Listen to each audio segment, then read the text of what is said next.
All right. Hey, everybody. Welcome, and thank you for joining us. This is pre-stream for Saturday Night Greyhawk, session 28. Our heroes are in the dungeons underneath the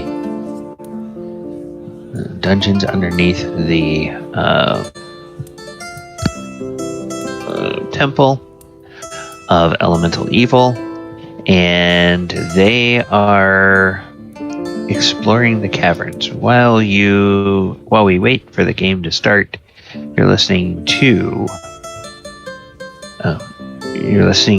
stream or Sirenscape. That's what it's called. And this is the tavern where we have our musicians playing. And I'm sorry, I'm trying to multitask and I can't think about what I'm clicking on and talk at the same time. So we will get started in a little bit. Players are drifting into the game. How are you guys doing this evening? Not bad. Good.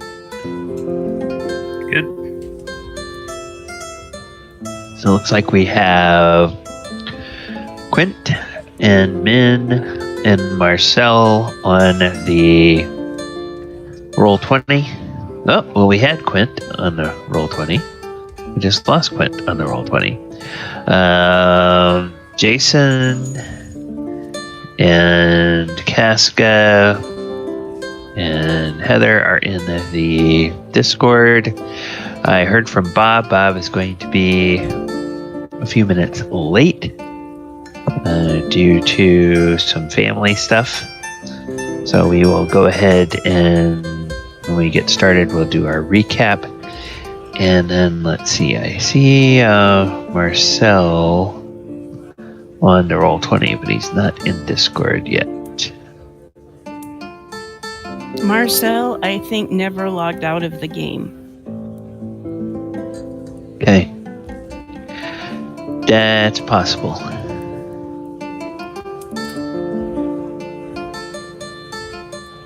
All right. And while we are waiting for the others, I'm going to go ahead and turn down the background music just a little bit. And welcome, everybody. Welcome to Saturday Night Greyhawk, session 28. My name is DM Galabond, and we are here for our continuation of our exploration of the dungeons under the Temple of Elemental Evil. Last time, these here adventurers, they were over in a room here where they were fighting some harpies. They managed to finish off killing them. Then they killed some ghouls down here. They killed some more ghouls up here. They searched through these rooms. They found 2 ghasts in here and lured those ghasts out into this larger area to finally finish them off and kill them. When they were in this room here, they discovered both a secret door and they discovered a lever on this wall, and that lever raised the portcullis that had trapped them temporarily in this grand hall and in this complex of rooms. But they managed to escape that confinement, and then they began to head east down the hallway. And now we find them at a fork in the path. And we are going to bring up our exploration music. And so now we have the ambient sounds on Sirenscape of exploring a crypt. It's one reason why I love this app, is that you can, every time your scene changes, you can change it so it matches what the PCs are experiencing, and it gives it a little bit more of an immersive feel. So let me go back over to here. And Discord. Okay, there we are.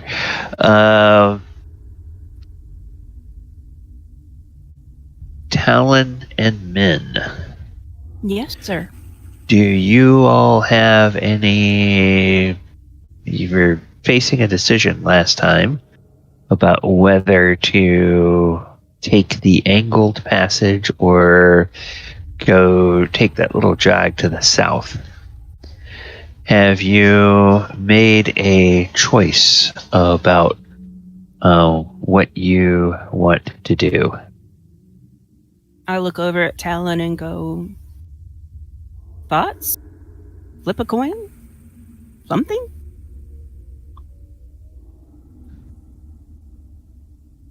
Talon. Talon Sorry, fell I asleep. had to walk away for a second and I didn't type anything in. It was kind of an emergency for my daughter. What's up? That's all right. He asked if we were going to take, if we had made a decision if we were taking this one or this one, which path we were taking. I North? just decided. Or south. So. Okay. Okay. All right. So headed to the south. Mm-hmm. All right. So you guys go and do that. And then let me reveal some of this passageway here. So you have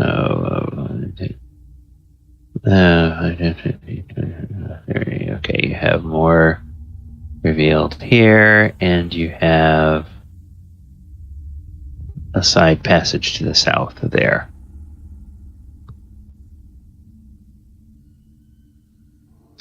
Actually, let me go ahead because it's not that much farther. Go ahead and reveal so that you can see that runs into a wall down there. This passage to the south ends in a wall, and there are two doors. There's a door here and a door here. Okay. And then Quint, what you would see as you're up there is you would see that this continues on to about here, and there it looks like there is a door here as well. Min, the other two have gone that way. All right, so I'm going to go ahead and just bring the other characters on up here so that we have everybody at least in the same stretch of hallway.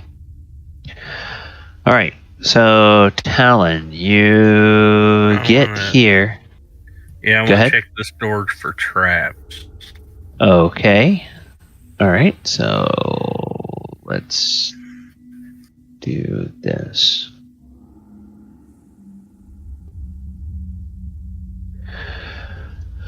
Okay, let me, I'm gonna go to your Talon. There you are. Opened everybody's character sheets earlier, so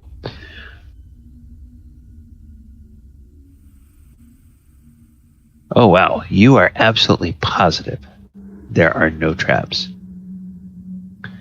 Got a 1 on your percentile die. Is it locked? No, it is not locked. Well, I'm gonna open the door.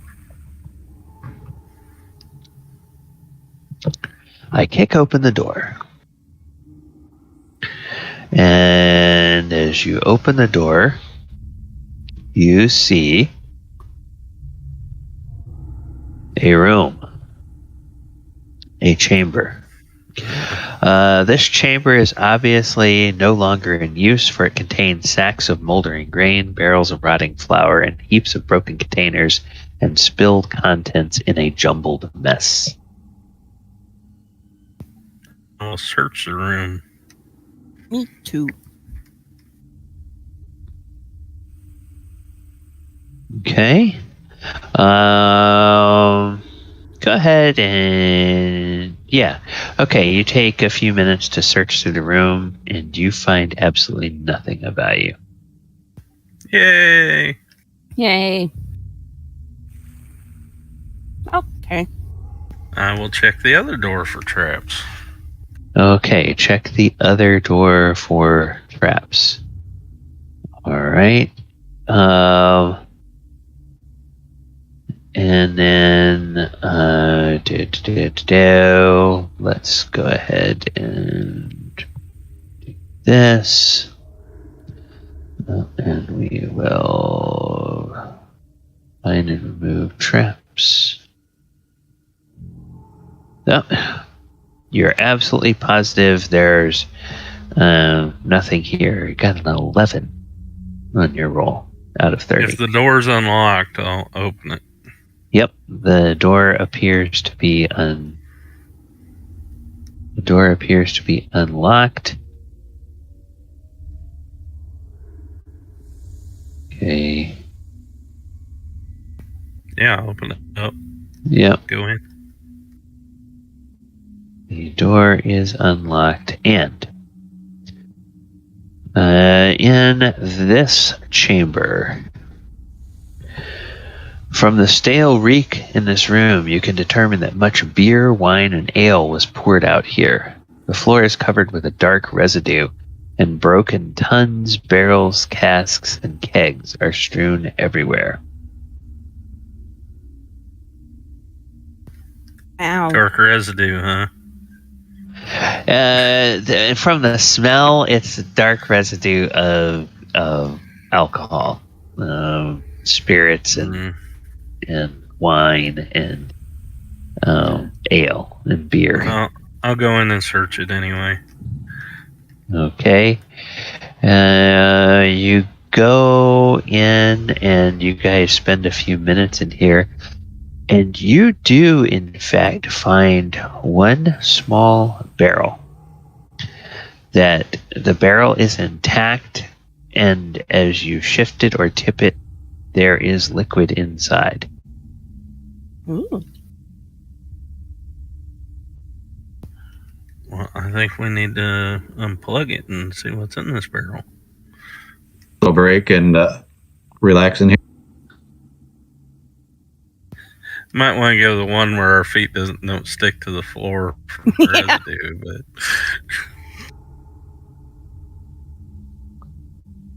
but okay. So you look in here, and you can find a way to tap this keg. And I'll let you either do that in here, or if you guys want to move it in, if you think you want to go like back over here and rest. We'll go over here and tap it. Okay, there. So do that. Does everybody want to go into that room and Basically clear some space out, take a rest? Like, let's clear out some junk and just toss it in the other room. That way we don't have to sit here and smell molding stuff. Okay, so you spend another 10 minutes. You can clear out some stuff from that room. Okay. And you tell everybody to come on in here. Mm-hmm. Okay, they will all come in here. First will position himself there. And Brother Tuck will come in and kind of get over here in the corner. And then you tap that keg, and it smells like wine, but it smells a little sour. know if we want to drink that. It smells like it's gone to vinegar. Well.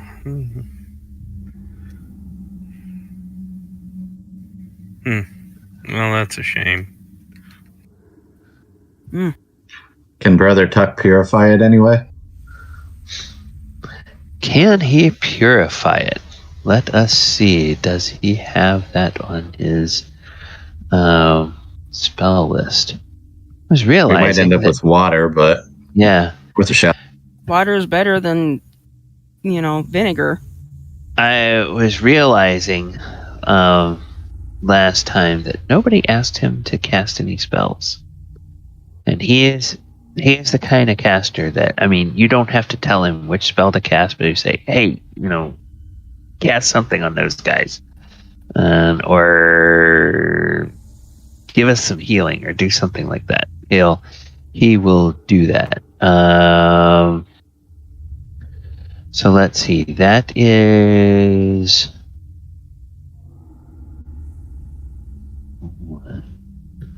This is level 2.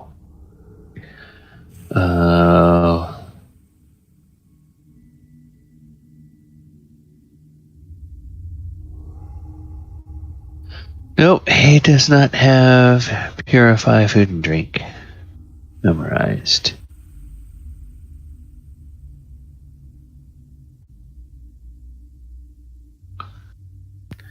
Well, that's a shame. Oh, well. Does anybody need to be healed? I do. I'm good. Nope. And Archimedes not here. And Marcel never joined us.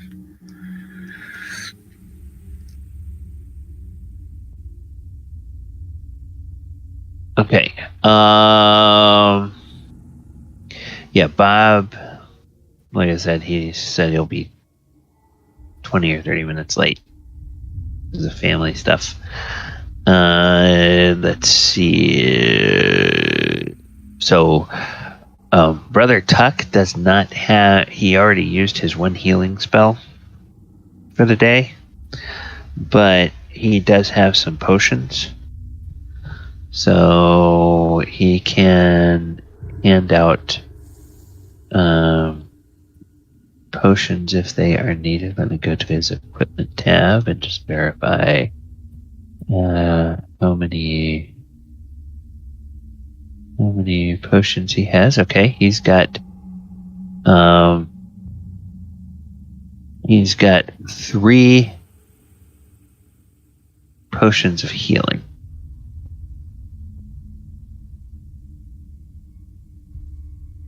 Okay. So I would like one, please. all right. So he will give you a potion, and you can drink it. And when you drink it, roll 2d4 plus 2. Let's see how many.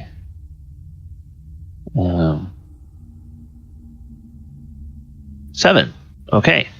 Well, if you need 7 hit points, you get 7 back, but you cannot heal up beyond your maximum. So now that is times 2 instead of.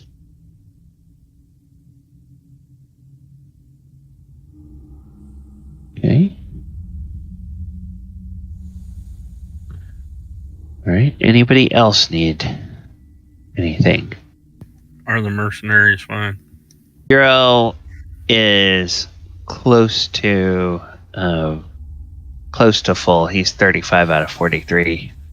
He's like, I think I'll be fine for another battle. And Okay. Brother Tuck says, "Oh, okay. So we're not resting." Okay. I'm fine with that. Me too. All right. There was no wine, so it kind of made the resting mute. Like, Yeah, that turned into a lame party. Besides, I'm interested in this store that's labeled Gnoll. It's labeled what? Gnoll. Okay. See? You can't see that? Oh, no, sorry, I didn't have it zoomed in. Those are our friends, right? Well, I don't think so. yeah. Funny enough, as you approach, the door swings open. And when the door swings open, you see 5 Gnolls, and you see an open door here leading into another room. And those Gnolls, they to jump out and attack. And so, with that, everybody can go ahead and roll initiative, because in fact we are going to have a fight here. So let me go ahead and bring the battle music up, and then roll the initiative for the people I need to roll it for. We'll do. Okay. These guys will. Okay.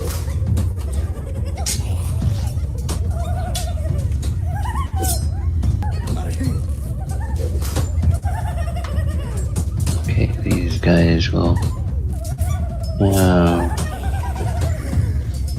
Oh, that's weird. Ow. Sorry. I'll get there. I promise. Doop, doop, doop. Okay. Here. Alright, Oh, so boy. Yay. 14.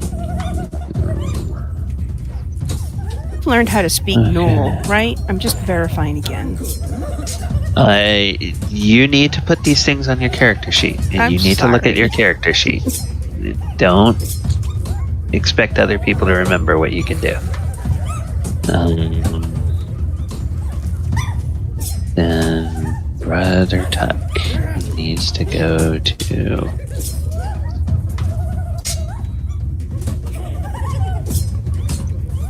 Let's see. He's going to. Do I have him selected? Come on, damn it. Where are you, Tuck? Oh, you're over here. Yeah, these guys would all come out with you.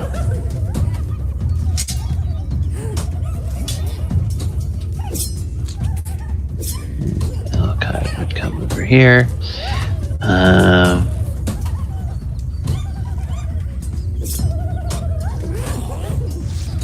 Alright, so we'll roll that. Let's see. Okay, I'm not sure why. Oh, there we go. There it finally goes. Then Alcott.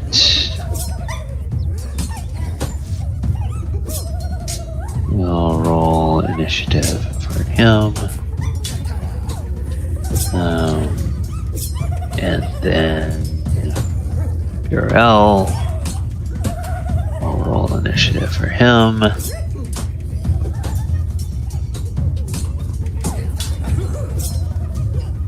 Okay, guys, we've been playing this game long enough. If there's something that you want to know if your character can do, you better put it on your character sheet, because I didn't even realize there was a language section, and yes, I do know how to do this. So. Okay, cool. All right, so the very first thing that happens is Talon. You open the door, or the door flies open with you standing right in front of it, and you have a face full of furry, stinky gnolls that are all kind of looking very hostile. What would you like to do? Well, I think I'm going to poke one of the ones directly in front of me with my sword. Or Okay. at least attempt to. Which one would you like to poke? The one right in front of me, just straight. Oh, okay. Up. Alright, so we will. No, I did not. Yeah, AC 15, that's not going to work. And I am gonna step back. He'll probably gonna swipe at me. Okay. So you step back, and he will, in fact, take an opportunity attack. And he hits an AC 17, so he misses you. Alright, so then. Oh, whoops. Then Merc is up, or Burrell is up. And so Burrell is like, "Look, these guys aren't with us. I guess not." And he takes his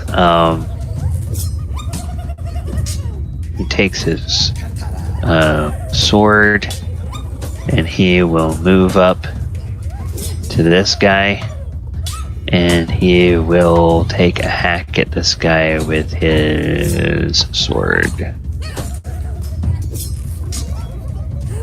He hits an armor class 0. No, wrong way around. Burrell strikes. Oh, yeah, okay. Burrell strikes AC 0. And that will deal 3 points of damage. So this guy loses 3. And he says, "Oh, well, I guess they're not with us." And then Alcott will step up, unlimbering his sword. And he will get here, and he will strike the same Gnoll. And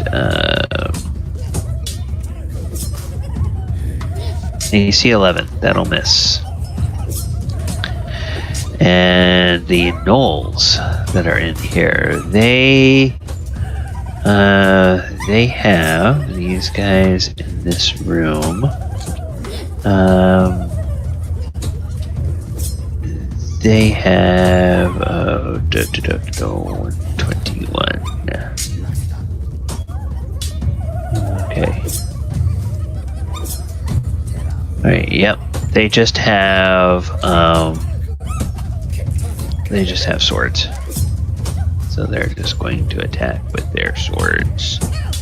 And the first one will attack. Nope. Misses Burrell.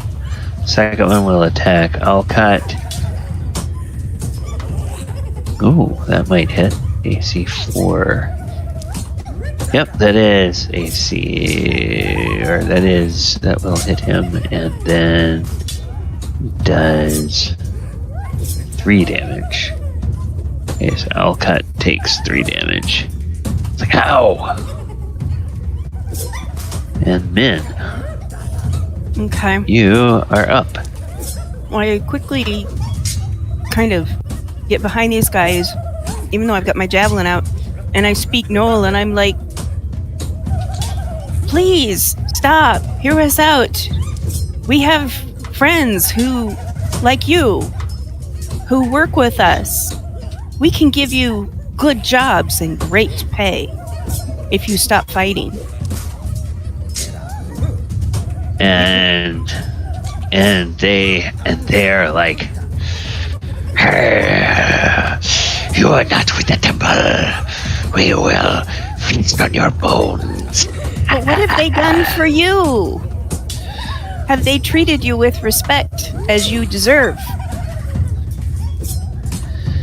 Yeah, they give us intruders like you to eat. Oh, but we could give you so much more. Oh, I don't have a. Let me take a look at the.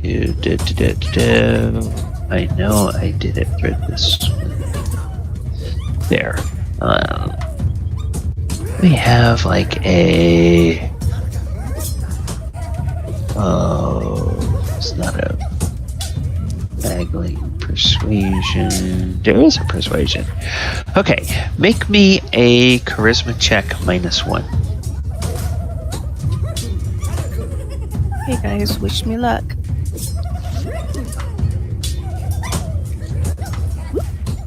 Come on.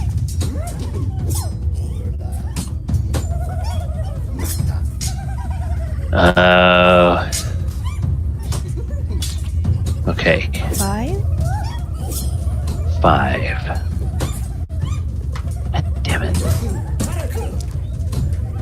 Am I supposed to get above 12 or below 12? That's what I hate about these old editions. It's below. It's below? Yeah, Okay. you always roll below. Yeah, but in saving throws, you have to roll above. It's like, come on. Yeah, because saving throws goes down, but your attributes never go down, and ideally they should be closer to 20 than Okay. closer to 1. All right. So you say that, and then they the one that's in front of Burrell will hold up a hand, and the others they all sort of pause for a moment, and then he looks suspiciously at Min. He says, "Would you give us what you have that temple give us?" Does the temple pay you good wages? Hey. Yes, gold, silver. Allow you to have your own places to sleep that are comfortable and warm. Also, Gold? good food. Yes, Gold? you can also, yes, gold. Gold, silver, armor, weapons. Not the crappy stuff, not the broken stuff. Like good armor. And a couple of them say gold, or they give us this, and he pulls some coins out of a coin purse, and you see he's got electrum. They just give us this, make us stay here, stinky things, all supplies ruined. We would not do that to you, and we have Gnolls that work with us. They are not our servants or our slaves. They work with us. Enough talk. Show gold. Show gold. Show So gold. she rifles around in her pocket and she pulls out. How many can she see?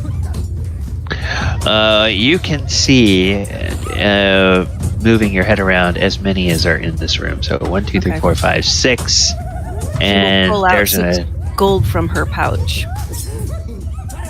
and hold them out and show them the 6 pieces, one for each of them.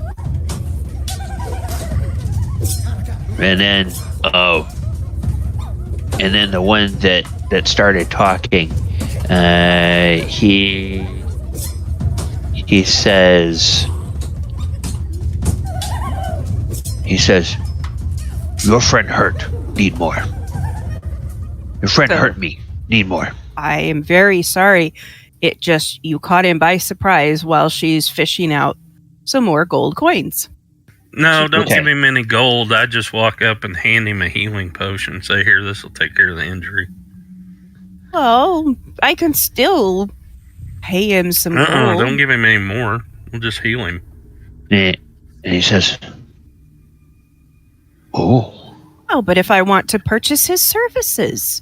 Well, yeah, but The You healing give, potion's worth more than a few gold anyway. Oh well, You- that's true. you have magic too. Gold and magic. You give Gnolls. You give We Gnolls gold and magic. Yes, Oh, we will be happy to. We would be very honored to have you work with us. and he turns around and he says, "Boys, we must talk. They give gold and magic." And when he says that, there's several other Gnolls that come out here, and they look and they say, "Oh, you give gold and magic?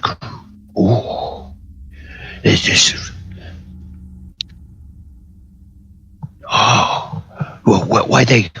What they want? What they want?" And the leader, presumably this guy in the front, he says, "They say they have Gnolls work with them already.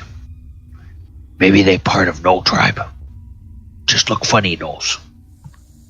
And look funny Gnolls. They look like humans and Happy and that little one there. Strange one." Talon pipes up and goes, "I eat with the Gnolls all the time." And they look at you a little bit strangely, and then they say, "What we? So, how often you give gold?" I kind of look back at Talon. What is our standard pay that we give them? You gotta talk to Archimedes. Where's he at? Archimedes! Yes. Yeah. Let me look at my journal here and my ledger, my the page. Oh yeah, there's a payroll. It's that right there. And then you hear a couple of the Gnolls say, "Oh, they have book for paying Gnolls. Oh, they." And I'll give a number as to how many we have currently working with us. Or for us. Which you guys know is 9. 9. You already have Yeah. 9 Gnolls. Mm-hmm. We don't ask them to betray their faith, but we ask them to work with us. We do not ask them to be slaves or servants. To be fair, they did convert to Klingaden. Yes. They converted to Klingaden. You don't need to tell them that, probably.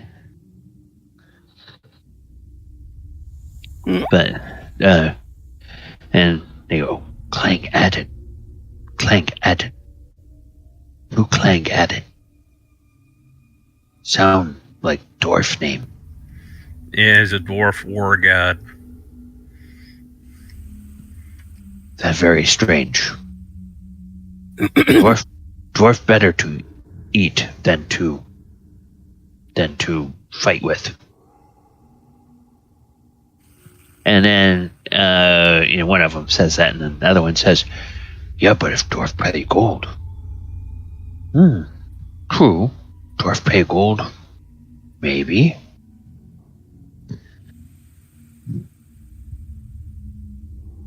Hello. Hey, Marcel, there you are. You're very quiet. You can Am do I something now? to bring you. Little bit better. Is this better? No? A little bit better.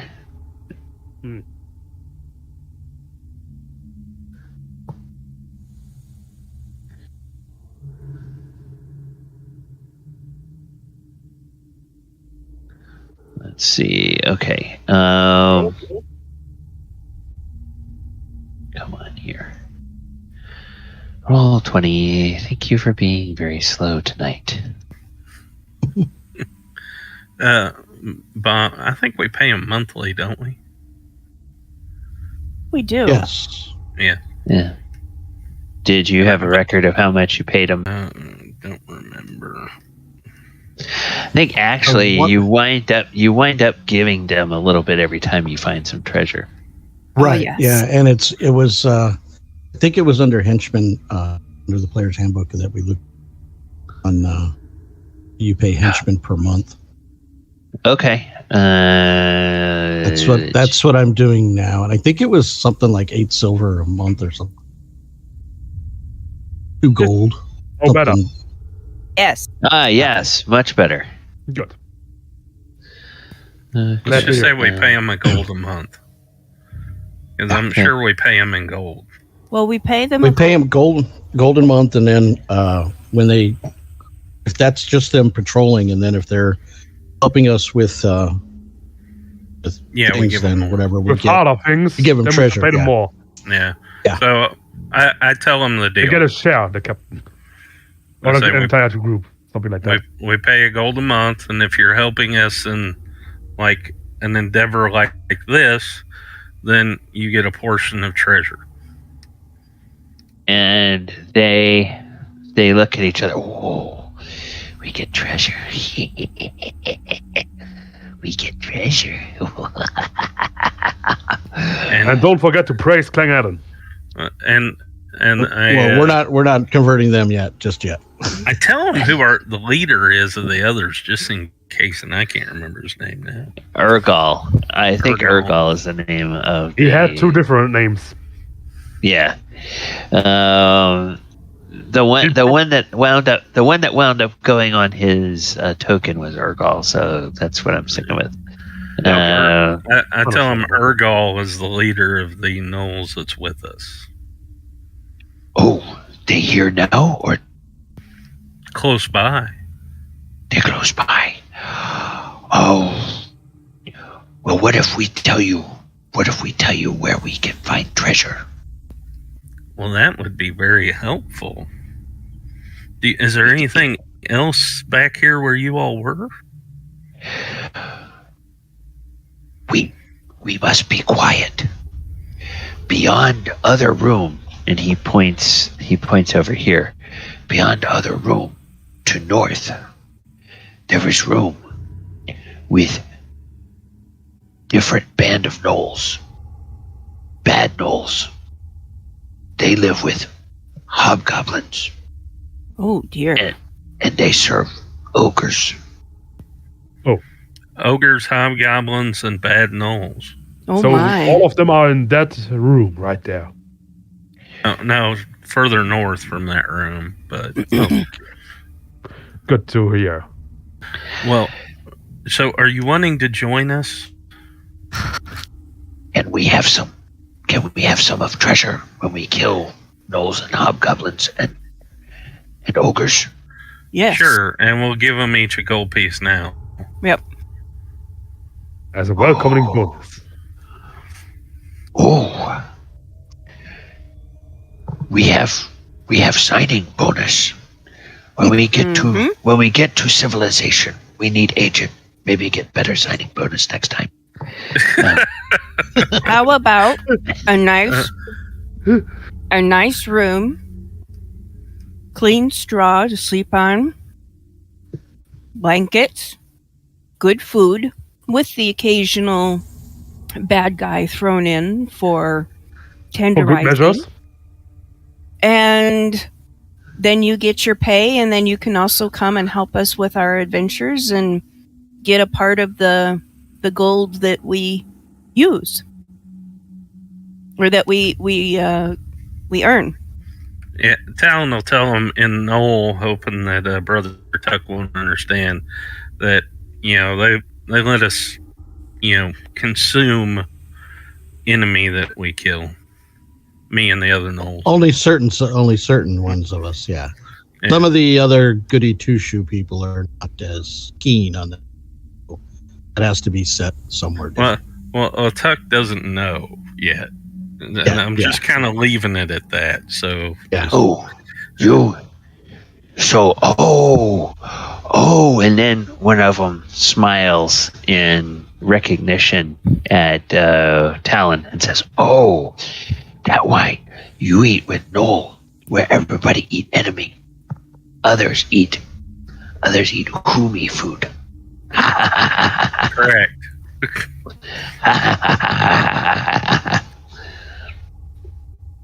Kind of have this little barking laugh, and there's a bunch of chuckles, and they say, "Yes, we can kill bad Gnolls.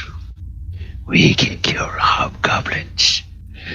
We can kill ogres, and we know more about where ogre leader live." Okay. Well, my question now is, what's further down this hallway? What further down hallway?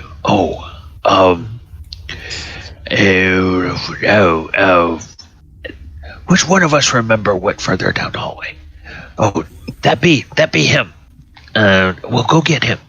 So they go and they get the guy, and while they go and get the guy, the DM will look in the adventure book and see what's down that hallway.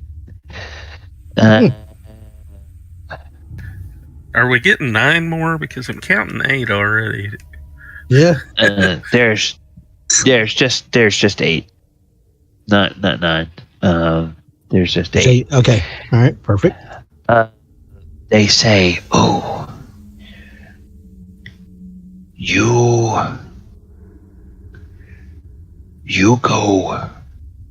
go west.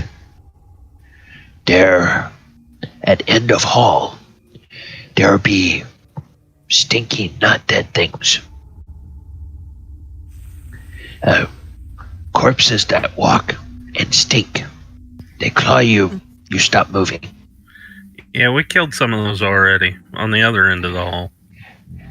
And before you get to end of hall, on south, there is door. We have key for door. In that room is food for not dead things, and sometimes food for us, prisoners." Well, let's go see what kind of prisoners we've got. And then they look at Talon. They say, "You want to choose one to have for dinner?" Well, they also may be of use in battling, Captors. the ogres and bad Gnolls. Oh no, don't think so. No have weapons. Some very sick. But we go look because you pay us gold. And so they will go ahead, and I'm going to reveal to the rest of the hallway here, down to the end. And then there's a hallway here. And then you guys will notice there is a hallway there that connects with an area you've already explored. And there is a door here. All right, so then one of the Gnolls will come out, and these guys will come along, and they look at the others, and they smile and everything, and they show their gold, and they pat Burrell and Alcott on the back, and Brother Tuck, he's just kind of dismayed. Well, actually, he's not all that dismayed. He got over his dismay when he realized you were working with Gnolls before. So he's like, "Oh, so that's how they do it." and so one of them will come and unlock the door. And upon unlocking the door, it reveals this area. I have to do it in 2 stages because it's here, and then the rest of the thing is here. All right, so let me get to that particular room. That is okay. Closures of this portal indicate it is used with relative frequency. A door lock and padlock are present, latter being secured by a chain. And the Gnolls unlock that padlock and they pull the chain. You can hear some. You can hear a little bit of wailing inside that room when the chain starts to come off. And then this dark, filthy chamber is a prison in which captives are held. And 11 human prisoners are currently here. All are naked, and the males are chained to the wall. 2 females are the wife and servant of a merchant. So there are 2 merchants. There are 3 servants. There is 1 river sailor, and there are 4 men-at-arms. Well, I will step in and I will look at the men-at-arms. I'm going to look them over. Do they look like they're in really bad shape? They're malnourished. They don't have any clothes. They don't have any armor. They don't have any weapons. They're, probably with some rest and some food. They might be, but they look at you all, and at first their eyes brighten, rescue, and then they see the Gnoll and they go, no. Don't worry, they work for me. So yeah, here's the deal. We're gonna free you all. Even though you're a sorry lot, and it might be better to feed you to them, but yeah. No, please. I got some people in my group that wouldn't like that. So we're gonna free you, but if anybody can use a weapon, we could probably arm you up and maybe find you some armor, and we would be happy to have you join us to do some fighting. And the merchants and those who can, at least. The merchants and the servants. So the 2 merchants, the 3 servants, and the 2 women. They all shake their head. They won't. They won't fight. But the river sailor, who you can tell by he's got kind of all the naval looking tattoos on his arms and everything, and he says I'll help you if you promise that when we're done here we'll go to Nulb and get rid of that dirty double-crossing Dick Wrench. I'm here because of that guy. Yeah, I'm good with that. All right. Pretty fine with that. I'm in for that. And the men-at-arms, they're like, yeah, if we can. I got anybody know Burrell or Alcott? And they shake their heads, and Burrell will.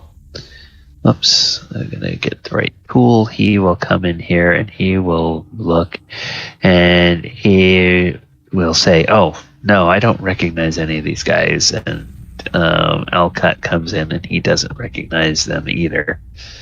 None of them really seem injured, but they're just like basically commoners.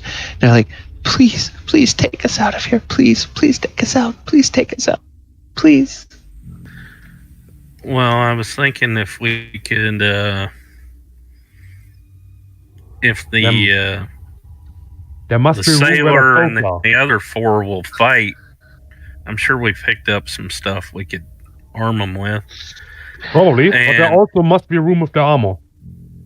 Well, and then we could send Alcott back. These and guide the these others out. guys. Yeah, these guys that are men at arms, they're going to need some rest and probably a couple of good meals before they're going to be ready to fight. They're not going to be able to fight right away. It's going to be like a day before they That's get. fine. We probably need to rest for a day because men's out of spells. I forgot about that. Mm-hmm. And I've got the hook. And that would allow Brother Tuck to recoup whatever spells he's used. So, Sure. yeah. That shouldn't be a problem. We can just do a quick 1-day rest and then... Okay.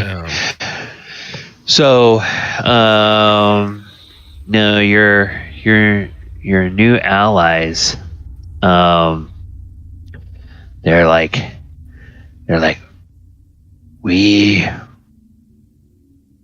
we don't fight other Gnolls now, we had better leave for the time being.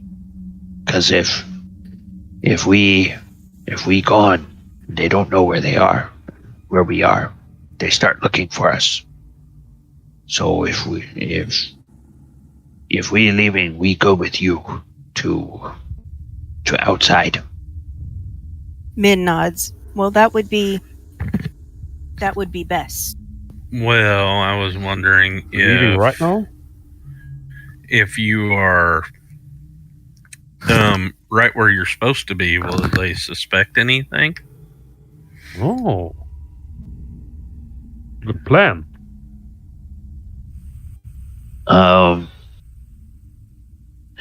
When you come back. Well, no, we're going to go to the old storage room, and we'll be there, because you all don't use it, obviously. And Okay, these prisoners all want to go outside. Oh, no, I'm going to have Alcott lead the Lead them ones back that to aren't camp. going to fight back up to where the other Gnolls are. The safe house? Okay. Yeah. All right. And looking at your treasure sheet from the last few sessions since you've been down here, have you found enough arms and armor to outfit Oh, yeah. to outfit 5 I people, think so. the sailor? Oh yeah. I would guess. Okay. All right. Well, now remember, Min, the only stuff you have with you is the stuff you found since you came down into the catacombs this most recent time. Okay. Then we don't have anything. It's all back at Then it's all at the wagon, or anything you haven't sold would be back at the wagon. Because remember, you guys went back to town and sold a bunch of stuff. And then I don't remember how much of the equipment and weapons and everything like that you sold. I don't think we sold much of anything yet because Neither do I. We've only sold the magic items to. we only sold the magic earn. items. Okay. All right. We basically said we would keep the other stuff in like an armory or something. Okay. All right. So then we would presume that the wagon would be kind of their mobile armory. Mm-hmm. Okay. Yeah. All right. Fine. The Gnolls down here, they say they will stay in place for a day if you give them each another gold. I fish out the gold. Okay. So they are all very happy, and they say, "Oh, yes, we help you fight when you come back." And No trickery now. oh no, Well, no, Can we we're do not this? sneaky. Can we just go out, spend the night, and then come back in and not really spend any session time In-game? doing it? Yeah, just it's kind of like pause, done. Okay, so let's get these guys back in place where they would be. And yeah, so there would be 4 of them in here, and there's 4 of them in here. And then we're going to take. Okay, we've got man at arms, man at arms. This is Burrell. Man at arms, man at arms. Okay, then we've got these guys. They're all taken out. So there's 4 men at arms, and there's the sailor.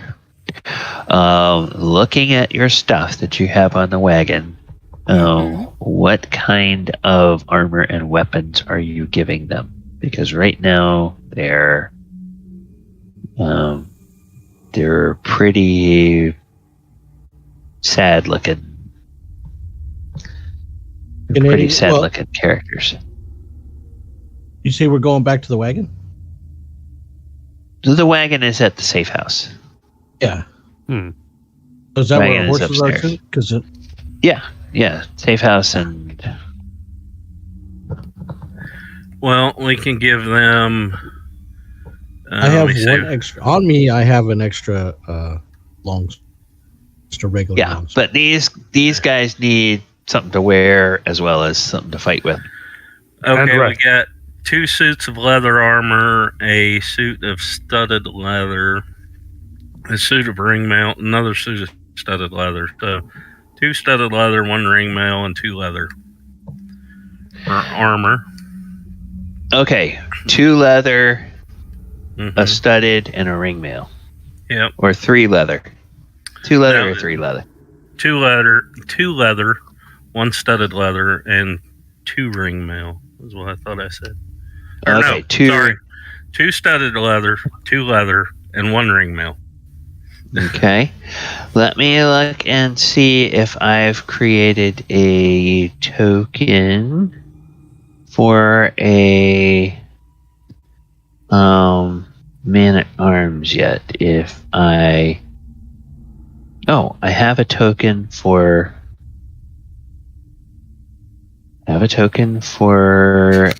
a guy in ringmail. I have a token for a guy in studded leather. And I have a token for... Talon, do you think that the Gnolls could get the group, the bad Gnolls, to split up to take one of the groups outside? I'm just thinking about it. Since if we could split up the second group, the bad guys, it would be easier for us to fight them.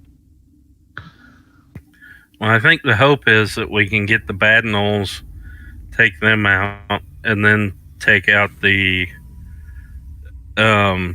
hobgoblins, yes, and then the ogres. Yeah, but I mean, do you think that we could get the good Gnolls, our Gnolls, to get some of them outside of their rooms, since they don't know yet that they are good Gnolls? Yeah, that's the hope. Good. Just making sure we're on the same wavelength. Yeah, I think we are. I hope so. I'm gonna become foolish. Okay, then I'm going to get this one, which is the...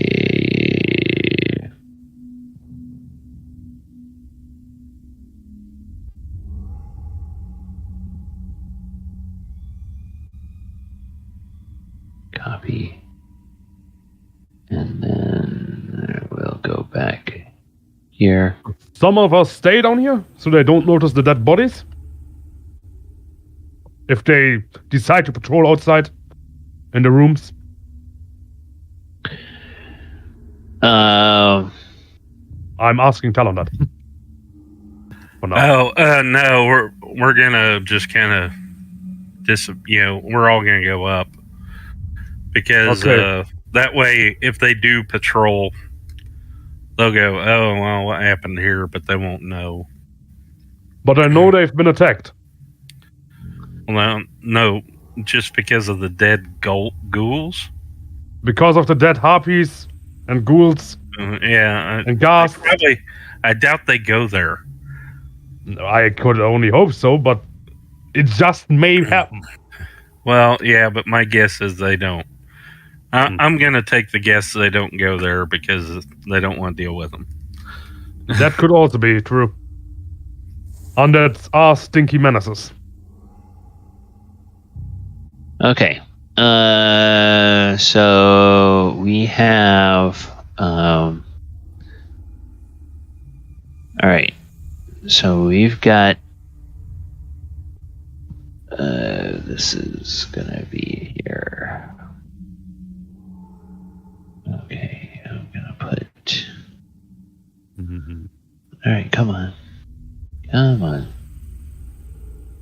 Roll 20. Don't take so long. We have nobody that can place traps, right? Or we have no traps. Oh, I don't know that you guys have any traps with you. Yeah, we don't have any traps. Okay, so this guy. Who are you giving the ring mail to? The sailor, he was the first to agree. Oh yes, definitely the tailor. Okay, so this is I need a D&D, I need a pop culture, D&D, human, and old names. Okay, so your sailor. Your sailor is named Garland.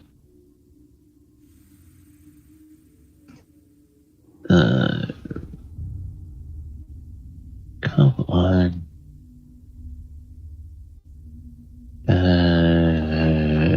Whoops.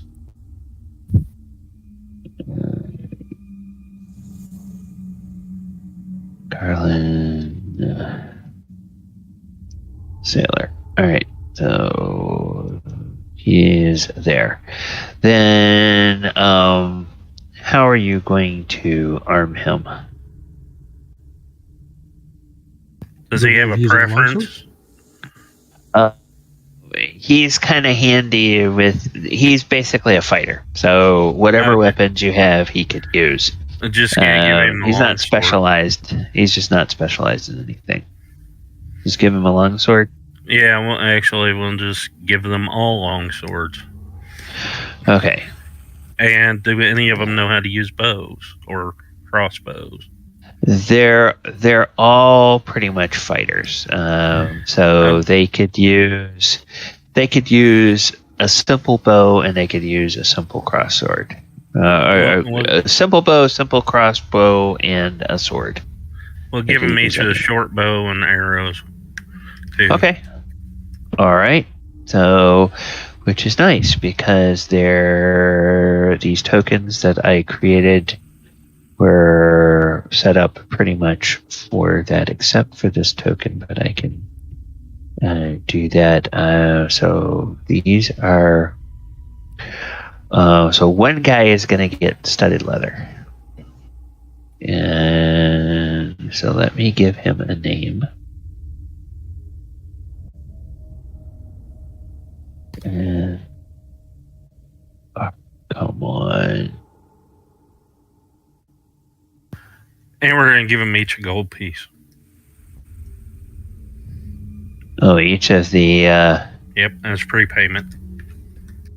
Okay, each of them in arms. All right, so this guy with studded leather is...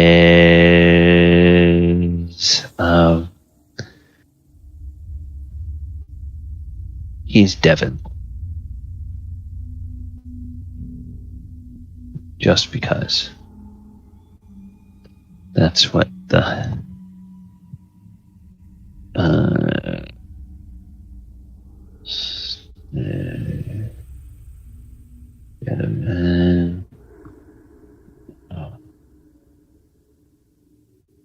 we go. And then we'll...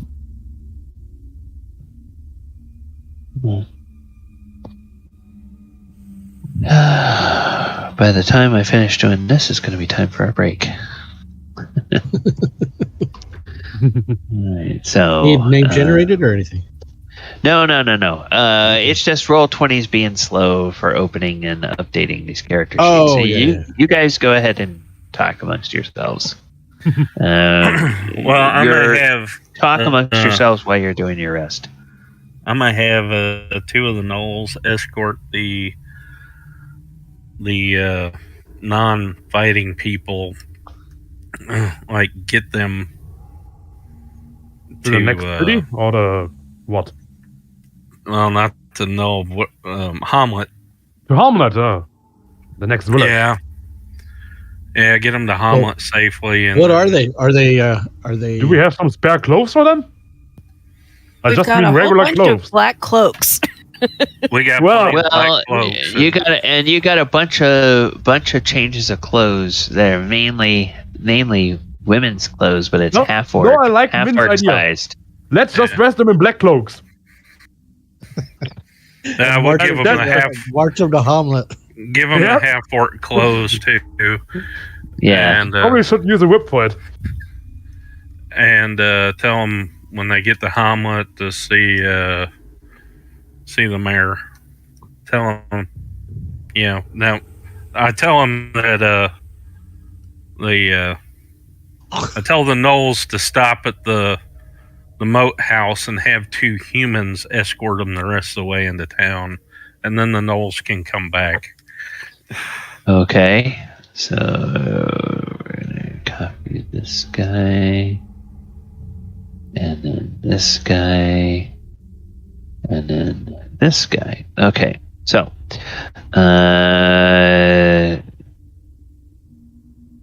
need 3 more names, and I'll do. Okay, we'll get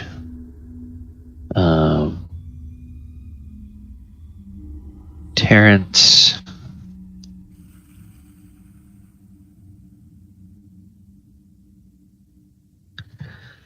Is Terrence, and then this guy is. So we got 3 guys dressed in leather, 1 guy instead of leather, and 1 guy in ringmail. Is that right? Yeah, that'll work. 2 leather, 2 studded. One studded, 3 regular leather, and 1 ringmail. That's fine. We can accommodate either way. This will be Ferrant, and this guy will be. Sorry, everybody. Sorry, I kind of tossed things into. No, that's all right. That's all right. That's what we expect. Okay, come on. Well, our army grows. Eventually, we'll conquer all the little villages and put them under our control. We're gonna build a great church. In the name of Clang Adam. Good luck with that. And it's gonna be built by Gnolls. that renowned Gnoll architecture. Okay. Yeah, it's gonna fall in on your head. Then it shall be that way. All right, so we will. By Clang Adam's will alone, it will stand. Get those guys out of there, and now We have Terrence. We have Devin. We have Ferrant. We have Garland. And we have Martin. And that's an extra guy. And they have short bows and so they have short bows and long swords. So let me make sure that their damage is correct. Short sword is D6 or short bow is D6 and the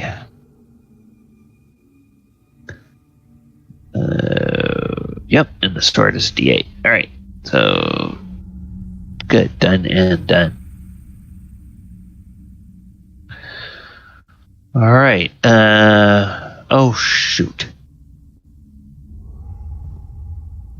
I screwed that up. I meant to minimize that and not close it.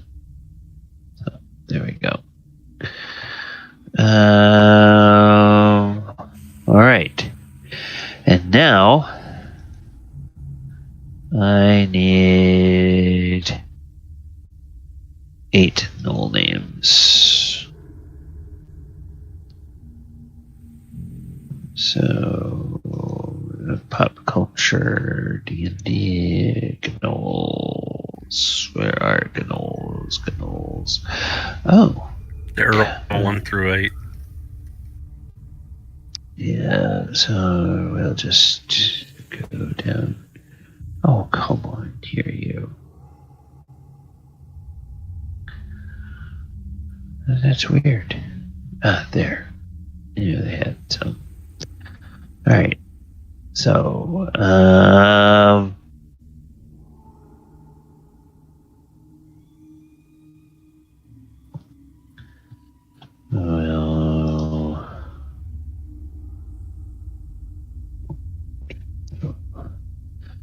all right.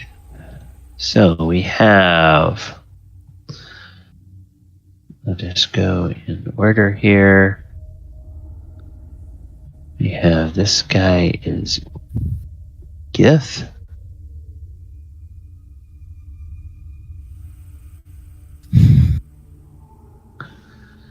Mm-hmm.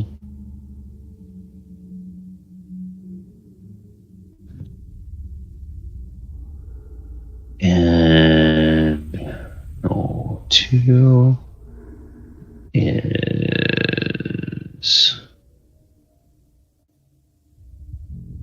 gone.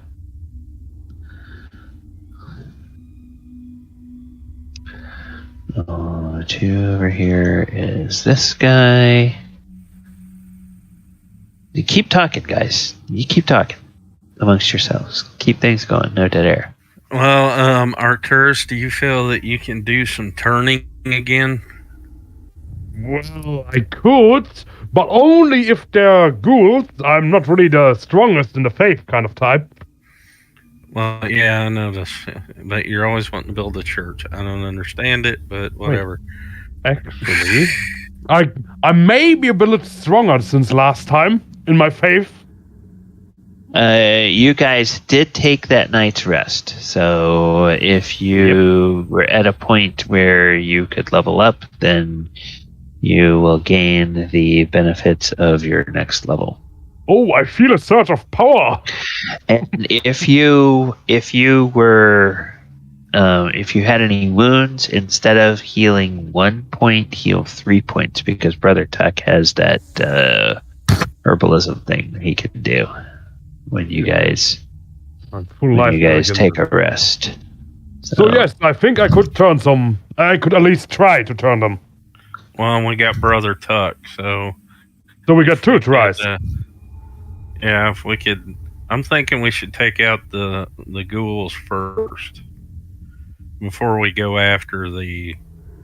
It would probably be easiest, or I could come from behind. Either that, or we open the door and. But do you think that the ghouls will attack them, or? Yeah, I think the ghouls will attack them. Yeah, ghouls are kind of they're one step above zombies. They have autonomy, but they just like are driven by an endless hunger. Oh, okay. But the question is, are there ghasts too?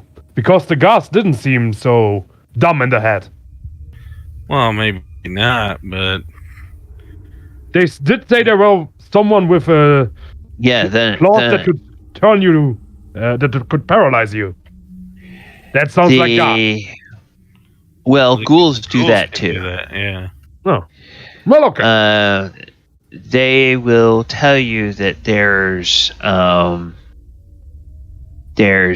stinky dead things straight to the west that will, they stink and they will paralyze you if they touch you. If you go up that north passage and then go to the west, there are some stinky not dead things that they smell so bad you sometimes sometimes throw up. Those are the ghasts. So there are some, but they try to stay away from those guys because they just undead. It just it bothers their noses. Well, I think it would be a good idea if we could do that. If we could make them fight against the ghouls. And if we can turn them, we can actually hoard them to them. Like cattle. Let's see. We'll go to go back here.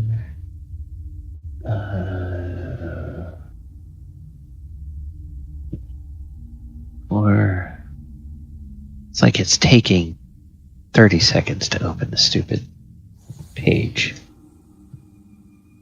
Do this thing. I may wind Talon, what do you think of the moon tonight? Well, I think if anybody's got lycanthropy, it might not be good for them.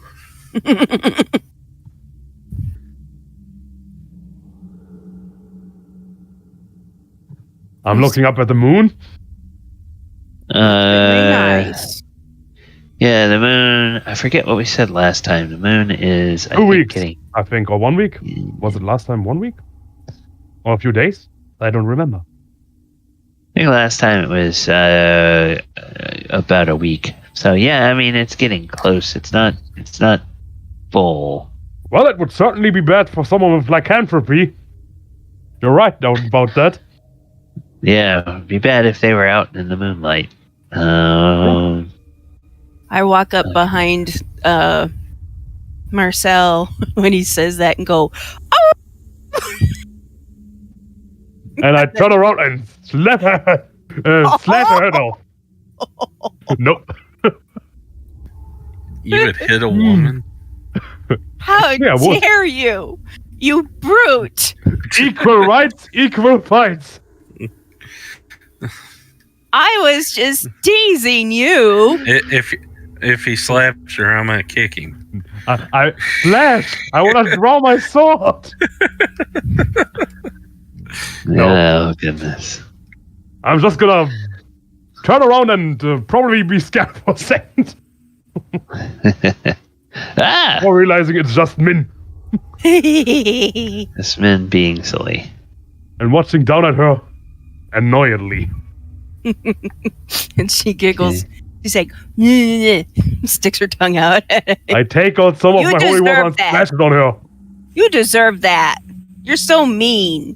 I'm gonna take out some of my holy water and splash it on her. Nothing happens. Evil witch! She gets wet. I get wet. She's like, you better be glad that I don't mind getting wet. Why? You already casted spells today. Because I would just... I take out my sword. What? Well, let's just say that I have ways of getting even. You might not like them very much. I can prevent this all. Uh-huh. No hands, no spells. Uh-huh, right. And then I would just have to have them arrest you and maybe Ooh. kill you. Who's gonna arrest me for killing a witch? Oh, I can no, think of a no couple of hands, people. no sword. That's not true. I still have a mouth. Hmm. Though I You're want a to take my helmet jerk. off. We can take your jaw off too. Well, you certainly can try. Talon might like to eat your tongue. I hear tongues. But I really think the good. 8 gnolls are gonna be on my side. I don't. Which 8 gnolls? Which? We're at the campsite right now, where the Well, gnolls are yeah. waiting. The gnolls that are worshipping Clang Adam. Maybe. Okay. Meanwhile, All right. the DM's like, shut up. No. The DM is glad that you guys are filling dead air. Yeah, when I tell you that Roll20 is slowing down and I'm doing some updates to tokens, that's your cue to just fill the space with conversation. All right. So all of the tokens are updated now. Our Gnolls and our other guys have names. We are very close to our break time, so I think for the benefit of you guys as players, we're going to go ahead and give you a break. And then I will go grab a cup of tea, and I think you have a plan of where you want to go, which direction you want to go. Viewers, thank you so much for tolerating these updates, with Roll20 being very slow. That's one of the drawbacks of playing D&D on a virtual tabletop is that you're at the mercy of the link to the connection for how fast you can make updates to things. So, I am going to move us back over to our break slate. I'll put the timer up. We will be back in about 10 minutes, and we will continue with our session. All right, players, I'm going to mute myself, and you can chat here on the stream, or you can move to the off-stream chat. I'll be back in a few moments. So about cutting your hands off. What do you think about that idea? No. I don't think that's a very good idea at all. Especially We can if you grow wanna them back. Yeah, no. I can close the wound. No. I'll Here. pay you. No. I'm like, you're a jerk. You're a creep. But what if someone of us eats them? I don't think Talon would do that to me. Talon? Yeah. Not unless you've acquired a taste for human or half-elf flesh. Not really, no. Then why would you eat them? Do I? At least not on this night.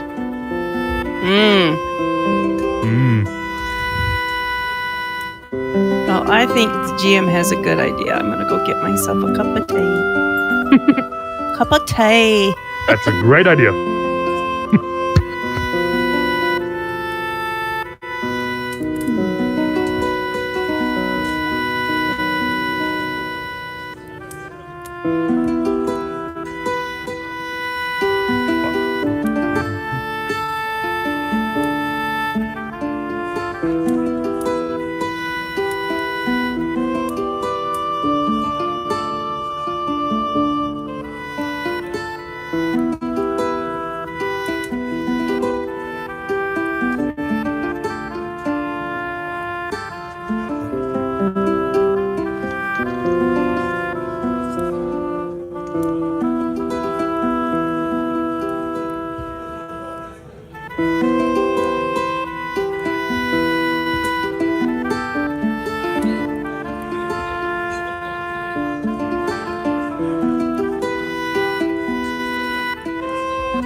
everybody. I'm back. Gonna get rid of that. And then I'm going to go to our Sirenscape. Get us back on our exploration sound set. All right. So you guys, I believe, had decided that you wanted to go to, or you wanted to try to encourage them to take on the ghouls before you deal with the other gnolls. Is that right? Believe so. Well, I think that's best because I don't like having the ghouls at our backs. Okay. And, we might find something good in there. Okay.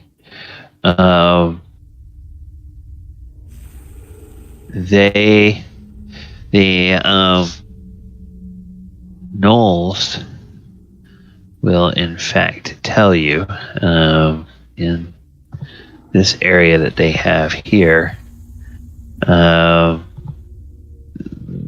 Gnolls will tell you that they have a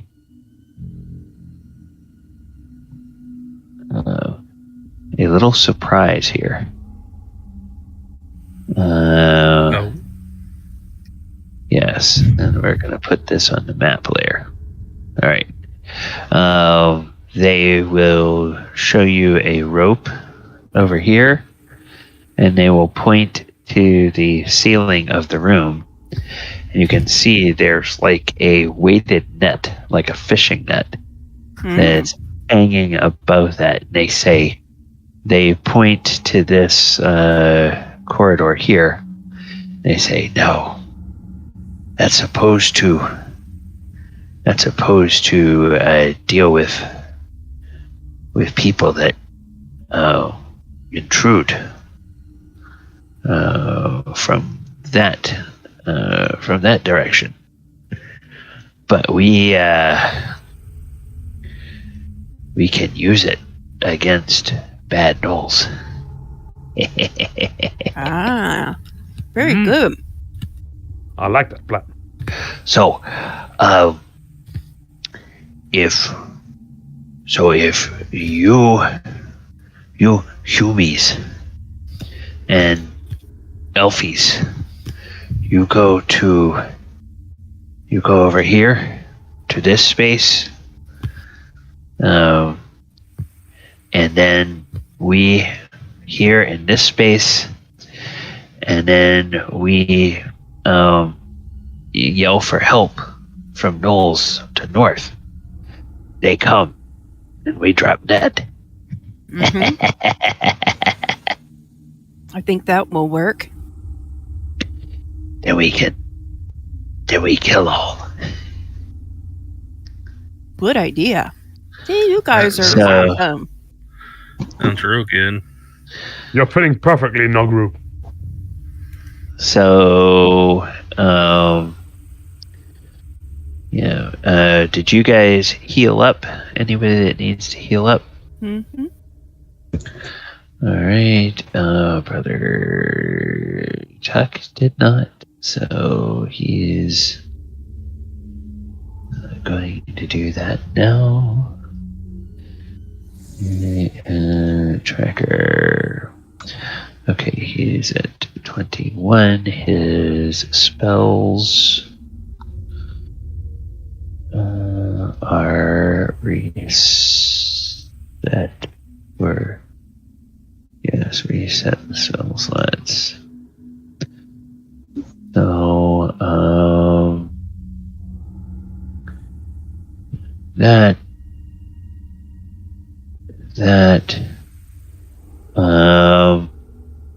he would ask you, He tells you normally he has Bless and Cure Light Wounds, Detect Evil, and Protection from Evil available. And let me see. Yeah. Protection from Evil is just personal. It's not something he could do with the group. And let me see. Anything else that anything you would wish him to?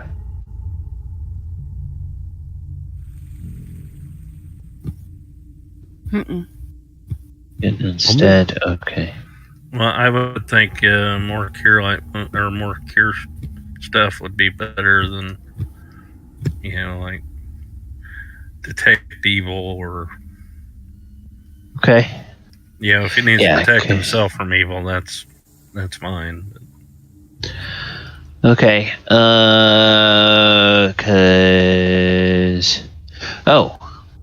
Well, he will.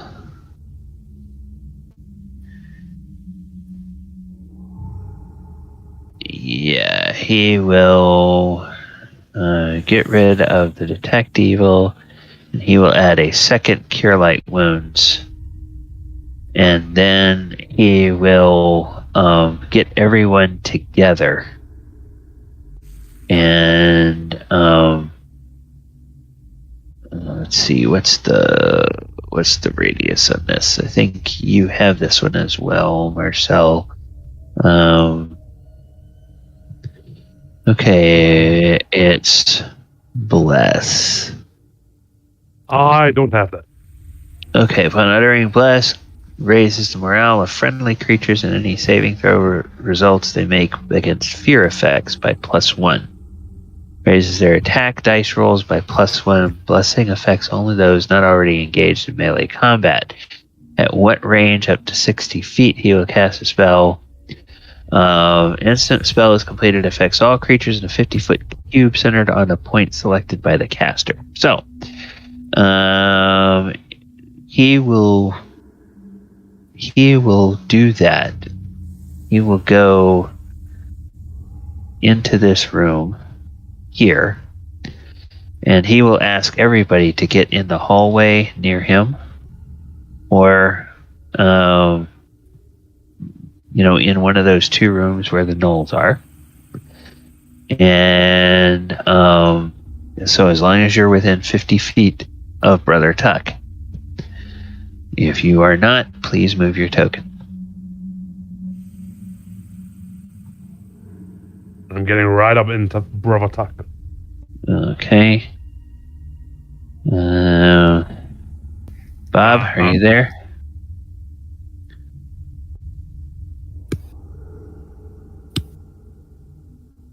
I don't think he's back. Yep. Bob, are you back yet? You're on mute. Yep, you're on mute, Bob. Okay, there he is. Okay, so he will then cast the spell. So everybody, make a note that you get a +1 on your attacks.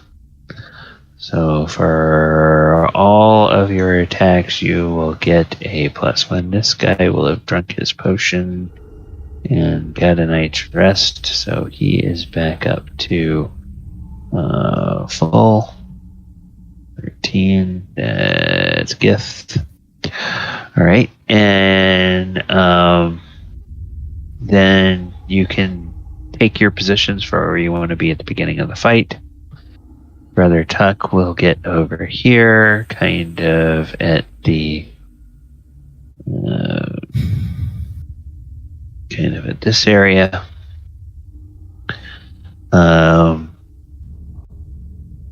The spellcasters should have reset their full complement of spells. Where would you like the mercenaries and men-at-arms? Okay, up in that. All right. Burrell will just start giving orders, and everybody will begin following them, or the men-at-arms will begin following them, except for... Oops. Except for the sailor. He kind of will look to the party to give him direction. I just say, hey, yeah, just follow them. He's like, oh, okay, all right, will do. Bunch of army grunts. And, oops. Okay, we have... on the ship, you're in the army now. We have 2 Arcturuses on here. I don't know why we have 2 Arcturuses on here. Marcel, did you put a second? I did put myself on the gaming field, Okay. and now we have 2 of me. Yeah, okay. They can skip it off. Good. Yeah, hold on. I'm just gonna get rid of the 1, and then... I have this forgotten to token. update his health, though. Yeah. Okay. Oh, yeah. Before we get into that, you know where to go for that information and tracker? Yeah, I've did it. Okay, 27. All right, so then I will update your token for you. Oh, you've updated a token. Wonderful. Great. I found out about it right now. Okay, excellent. Okay, so Min and Archimedes and Arcturus, you want to start there with the Gnolls. The other 3 you guys want to start, or the other 2 of you, you're going to start behind the mercenaries. Is that correct? Yeah. Yep. I'm good. Okay. All right. Now that the logistics are done,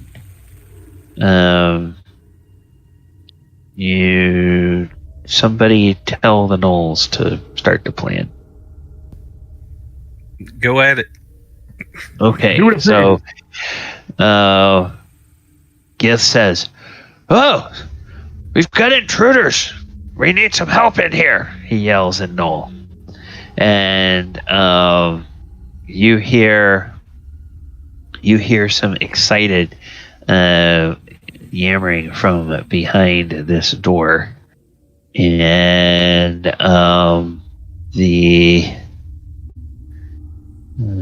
so the door will open, and as the door opens, you see a number of creatures in there. You see 5 Gnolls and 2 Hobgoblins. And we are then going to bring... I'm going to put this, and then I'm going to do this. That's Hobgoblin. He's there. And I'll bring up our music for our battle. And let me see. I think I have to clean all of these off. I do. And then we can roll initiative for this battle. So, I'm going to once again have 1 roll for your followers, 1 roll for your follower leader, 1 roll for the enemy Gnolls, 1 roll for your ally Gnolls, and 1 roll for Hobgoblins. So, let's do this. Mercenary retainers. They...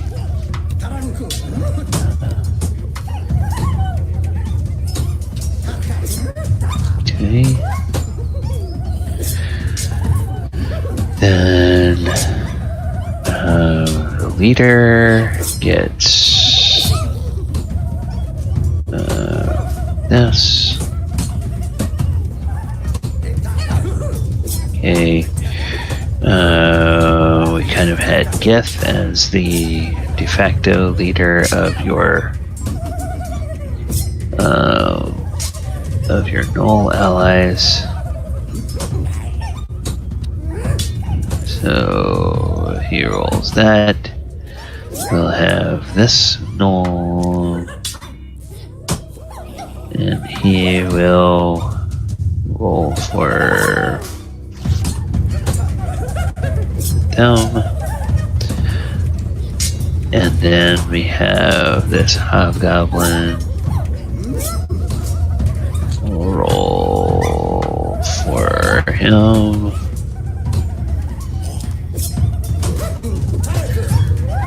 And then Brother Tuck. Oh, no. Brother Tuck. Come on. Brother Tuck. Come in. Combat.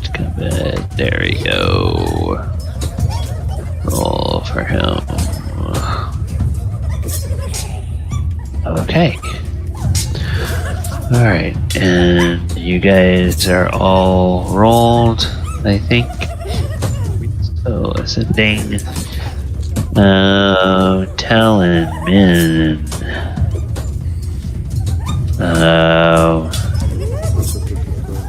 Talon, Min, Quint. Okay, there's Archimedes, and Arcturus, I don't see you yet. I am on there. I'm on the 14th. Okay. I rolled a 14. Yeah, down there. Okay, there we go. Alright, so I have to shuffle the thing again. Alright, so Talon, you are still first. So the door opens, D's, Gnolls, and Hobgoblins up here. Intruders. What would you like to do? Well, I am going to pull the hood up on my cloak, and I am going to just kind of fade back a little bit.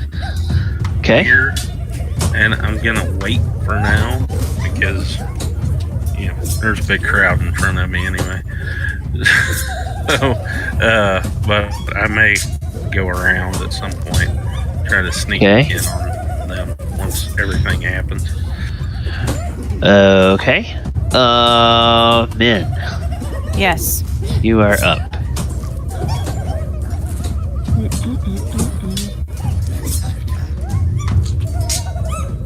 What's the... I apologize. What was the red circle for? Oh, is that the net? That's when you go invisible. That's your armor class. When you go invisible. No. There's a red circle on the map. That's the net. Don't go in there because they're gonna drop the net. You need to be invisible. Okay, so I am invisible. Or I go invisible. Touch me. What? And I'm going to wait. Because the only other thing I could do... I kind of whisper to Marcel, should I, like, be visible on the other side of the net and, like, draw them this way?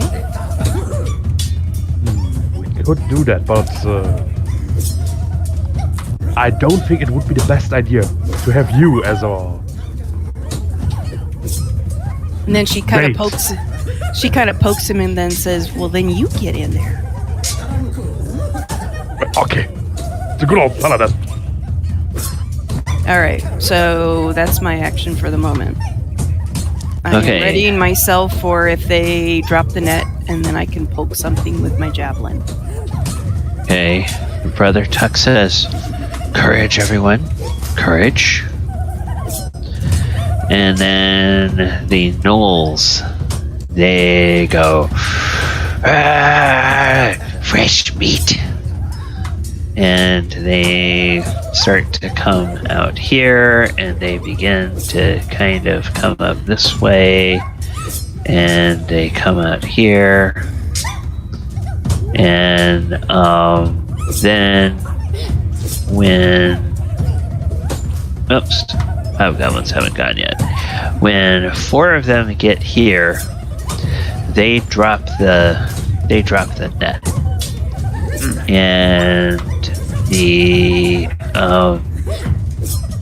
these guys have to make a saving throw. The Gnolls have to make a saving throw against, I think it's against paralysis. And so there's 4 of them that will need to make saves. And so we go. They get. Wait, hold on. Oh, okay. So one guy saves.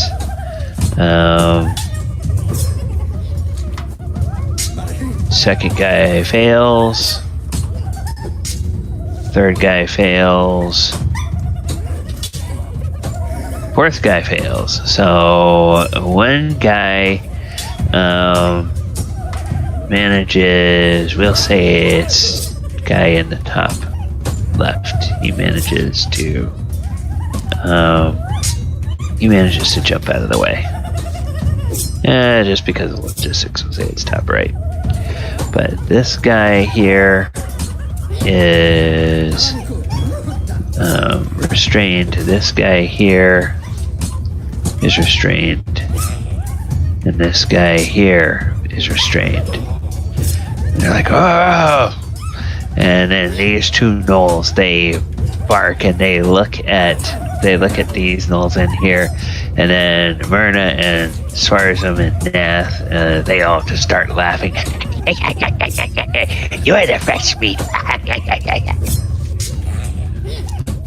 And then the Hobgoblins go, Rrr! They come running, out of our way! Out of our way! But it's kind of crowded in there. Alcott is up. And he says, got a trapped enemy, might as well attack him. And now, as you guys remember, you each get a plus one on your attack. So he's going to attack with his longsword. And okay, come on. Oh, he hits armor class 1. So that will strike. And he deals 1 point of damage to this Gnoll. Alright. Then the other guys, one other guy will push forward. As the normal retainers all go on Alcott's. And he will, I'll say this guy is just this normal guy here. He will attack, has his plus 1, misses with a 10. Okay. And then those other guys, there's too much crowding. They can't shoot their bows through there.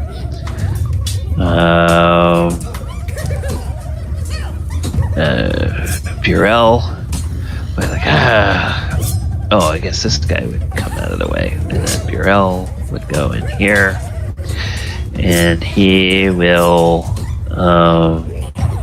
try to attack this guy with his sword. He gets a plus 1.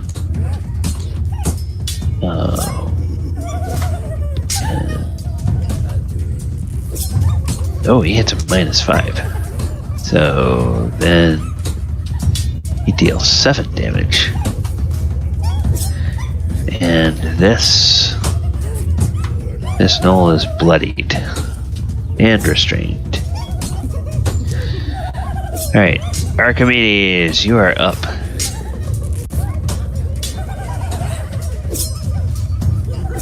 Perfect. So the one that's bloodied is this one here? Yep. And all 3 in the circle are your enemies. Right, yeah. So I'll step in between them and take a shot at them. Okay. And you can add a +1 on your On the hit, right? on your attack roll, yeah, because of the bless.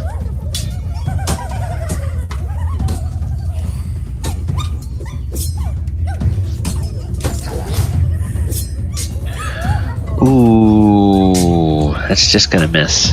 All right. So, All right.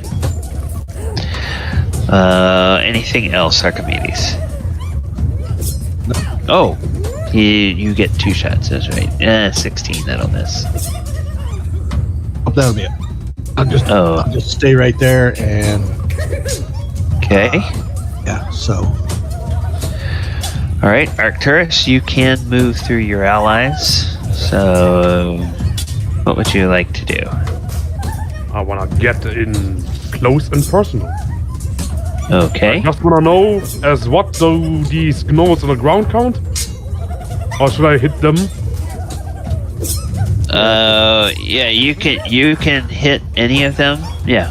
Or do they count as difficult terrain?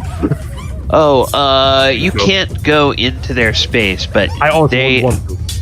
Yeah, they're gonna have to try to get out of that net before they can attack. So there's no advantage in this, and it doesn't affect their armor class at this point. But I'll push my right through my allies. Take a whack at them. And try to whack him with my sword. Okay. Let's hope I hit better than someone else. No, I don't. Oh, no. Oh, no. Okay, you gonna stay there? You're gonna... It's an 11, but it's +1. Nope. Yep. Now remember, because they're restrained, if you back away, it's not going to... I'll stay right here. I'll try to protect someone that's behind me. Okay. No, she's invisible. Okay, You were just talking about cutting my hands up. Also that. But I don't want them to cut their hands off. I want them. They're mine. Quint, you can do something if you wish. Well, it's kind of crowded up there, and I don't know that there's room to get. So I think Quint will stay where he's at, and he'll kind of watch the hallway to the east there, just to make sure that there's nobody coming from that way, hearing shouts of intruders. So he'll just kind of guard the east corridor where he's at. Okay, and Gith. Now, it is now time for your Gnoll allies. They will set to. They will come around. Get in position over here, and they will take whack. So 1, 2, 3, 4 of them are in position to take a whack at your enemies. So they will. They get a +1. 17, that'll miss. 12, that'll miss. 8, that'll miss. 0. Oh, okay. Well, one of them finally hits. For 2 damage. Okay. So that's this last guy. He's hitting this guy that's bloodied over here. And he laughs.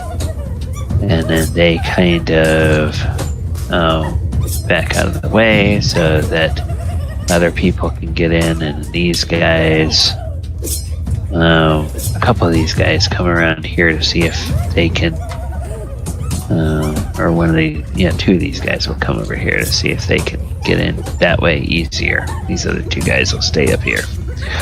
All right, and then Talon, we are back to you.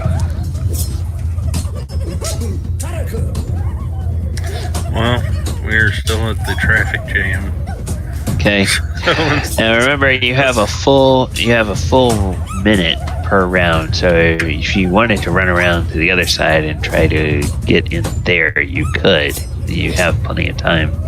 I'm gonna run over here to right here and kind of see what's going on first, and then. Okay. Yeah. Page. Yeah. Okay. All right. Min. Mm-hmm. You are there. You can see. You can get to any point in this room where you can basically see all of these enemies. So if there's anything you would like. Our new recruits from. Your new recruits. Oh. Your new recruits have names, but you may not be able to see them because I may not have done that on the thing yet. So, the ones in the circle and the ones behind them are enemies. Everybody else is friends. So majority of them have names. I think I saw one that said Gnoll 6, though, but okay. All the rest of them had names.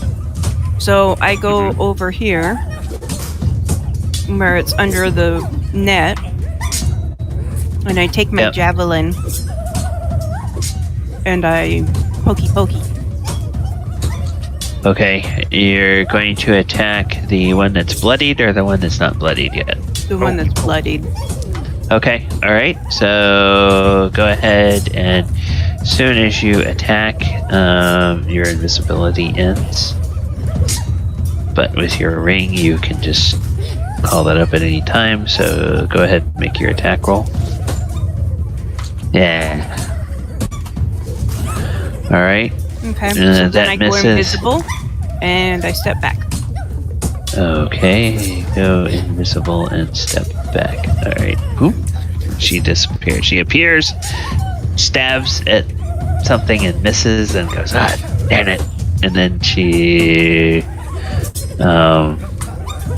disappears again. And Brother Tuck says, "Oh, my friends, you are doing well." And then these Gnolls come in, and now they have to try to get out of the net.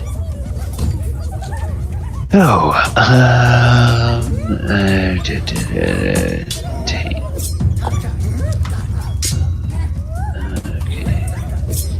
So let's just. All right.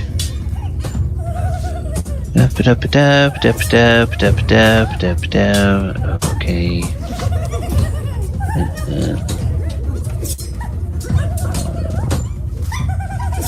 Alright, so this is a... Okay.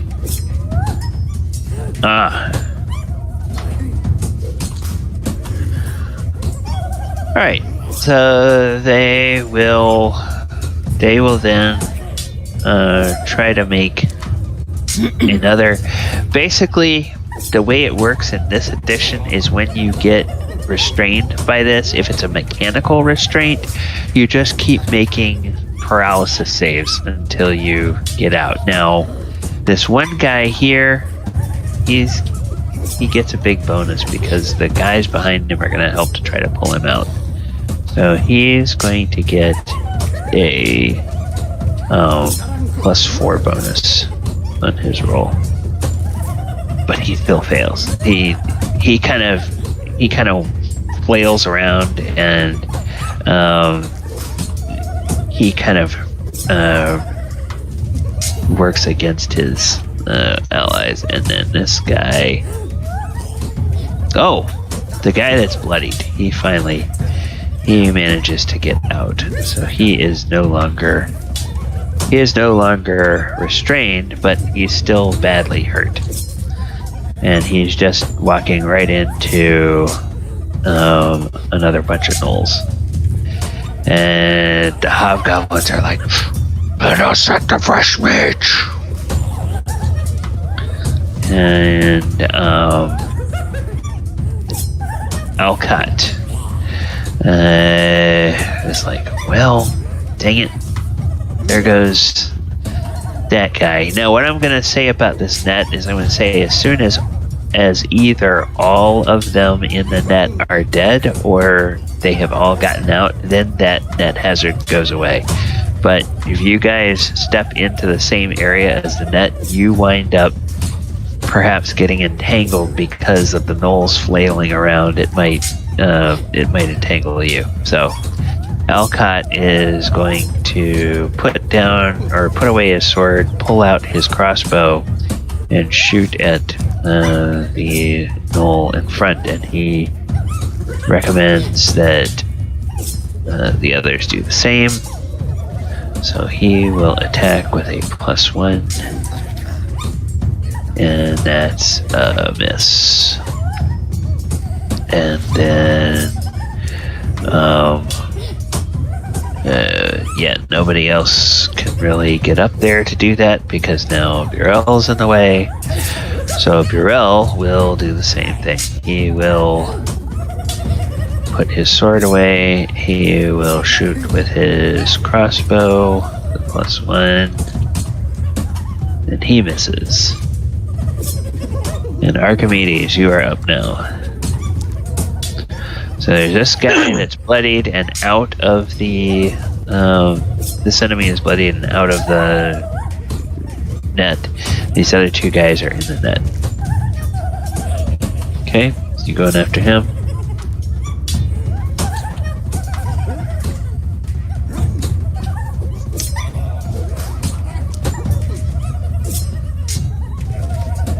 Oh, that'll hit. So go ahead and roll damage from the first arrow.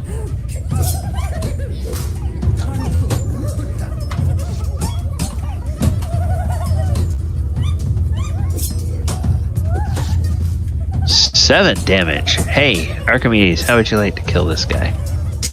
Ooh, right in the neck. Slices it right in. Okay, arrow goes right through his neck, and he falls over. And your gnolls go, yes, yes. We get gold, you get dead. And so you have another arrow you can shoot at. From there. Okay. If anything, I'd move. Okay.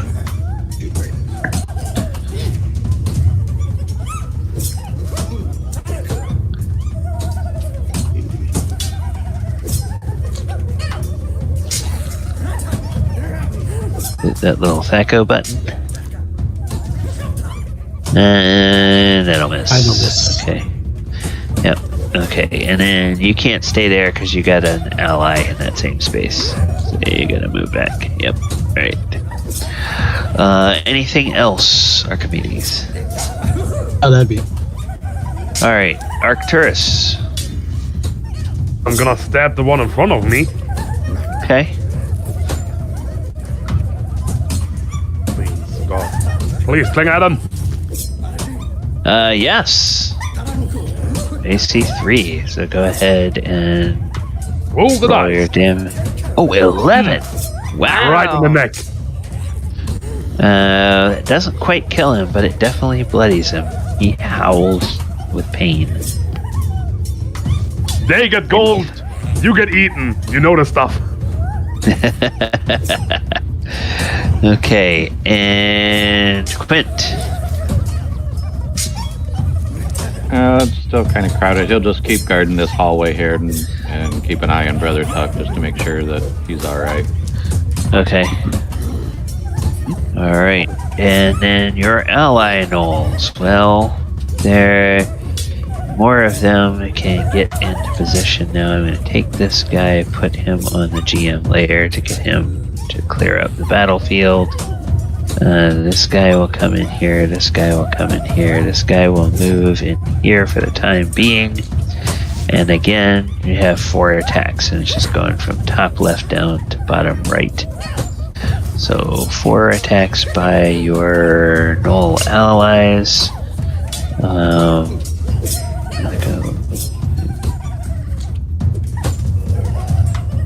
That is okay. Come on,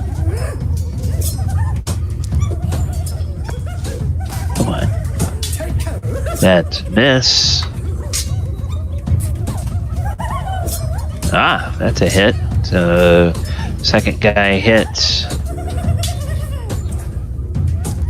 Third guy misses. Fourth guy hits. So we have 2 hits, 2 misses. So the first guy deals 3, and the fourth guy deals 2. So this guy up here takes 3 damage. And this guy over here strikes Arcturus. How does, since you're right in front of this Gnoll, how does your Gnoll ally kill him? With his sword.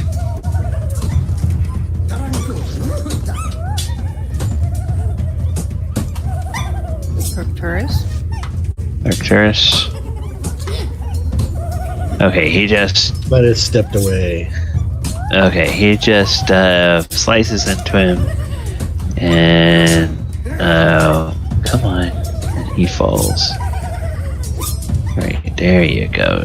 Dumb, stupid thing. Alright, and then these other guys, they start to move into the room here. And then Talon, you are up. Talon is gonna move into the room.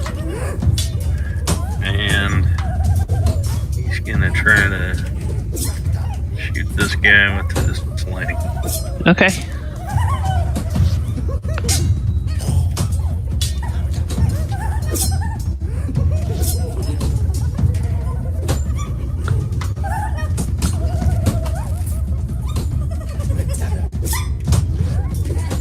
Oh, yes. That'll definitely hit.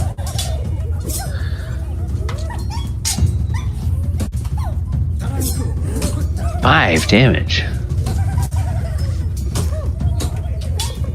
I maxed and that will bloody him. Alright, and then I am gonna step back in this corner. Okay. So Alright. I'm not in the way. Min, Yes. what would you like to do?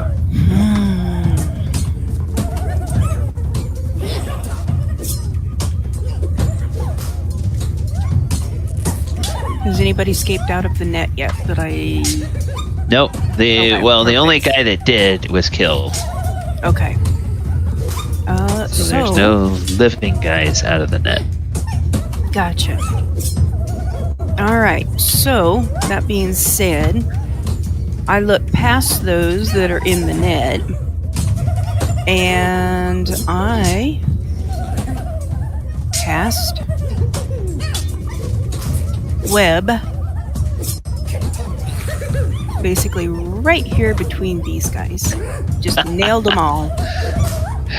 Okay, so we get our favorite little square out here, our white square, and so it's 20 feet wide, and that means, looking at your dimensions, 20 feet wide, 40 feet high, 10 feet deep. So, actually, you can turn that on its side, so it's 20 feet wide, 40 feet. Yeah, basically it's like this. So, that whole area is just clogged with webs. And, those guys are well and truly webbed. Of course, when you cast a spell, it pops your invisibility. Anything else you'd like to do? Would like to go back invisible. Okay. Now, this is one of the. That's one of the interesting things about a change. It's like in 5th edition, you can only do things a certain number of times a day. And with a Ring of Invisibility in 1st and 2nd edition, it's like, nah, do it whenever you want. Doesn't even take an action. Just think about it. You go invisible. It's like, jeez. All right. Brother Tuck. He says, well fought, well fought. Keep going, troops. And this Gnoll here, well, he's not got any help anymore. So because those guys are now restrained with the thing, so he's just going to try to make a paralysis save again, and he fails. He's still paralyzed. Hobgoblins are like, get us out, get us out. These Gnolls are, and they say, you Hobgoblins, you caused this. And like, we did not cause this. Your incompetence caused this. They are yelling at each other in the nets. Alcott is like, well, okay. And he shoots the last Gnoll that is in the net. And he gets his +1. Oh, that hits.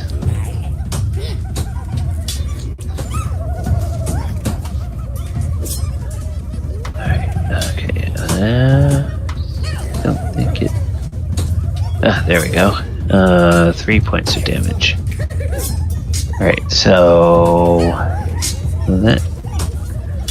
Nope, it doesn't quite take him out, I don't think. I think he's still got a couple of points left. Come on, hurry up. Alright, yep. He's still clinging tenaciously to life. But then Burrell will also shoot his crossbow. Okay, come on. Come on. Gets his +1. That'll miss. Archimedes. There is one enemy left on the board that is not, or that, well, yeah. You can step up into an ally space and shoot at him. You don't have to move your token to say you do that. Perfect. Go ahead. I mean, this battlefield's so small. 13 will miss.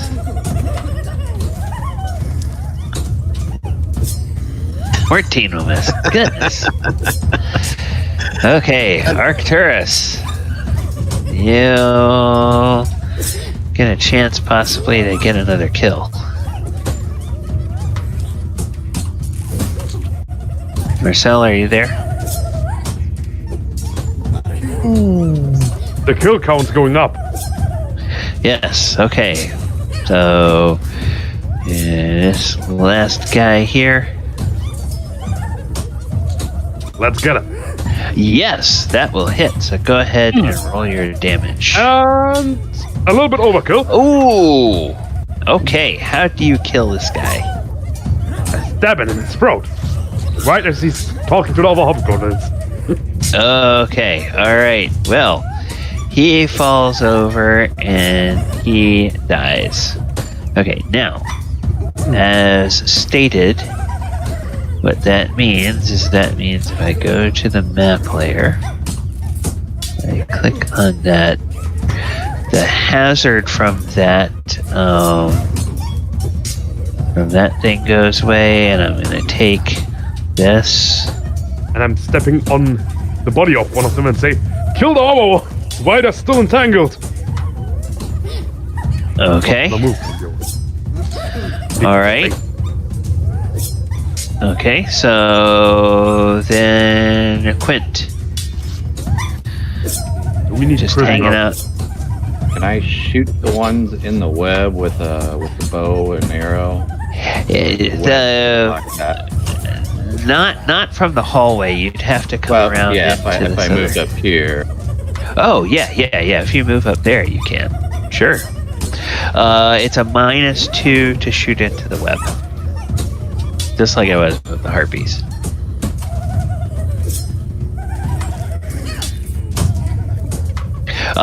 So it's a net -1 because you get +1 from the bless, -2 for shooting in there, so the net on your attack roll is -1. Armor class of 5. That will hit. Which one are you going after? Okay, that guy there. So go ahead and roll damage. 4. So you hear an ouch up there. Okay, and then he moves out there, and the your Gnoll allies, they go, "Oh, you make this fight easy!" And they say, "We like magic," and they. No, magic is unholy. Somewhat holy. Okay, Get the job done. Okay. I've got to do this because otherwise I can't see what's going on. Okay, so then we go here. So then your other Gnolls will move up here. And they will get in position. So, yeah, there's only 2 Gnolls that can attack. Because 2 of your Gnoll allies that can attack. So they will do a... And it's a -1.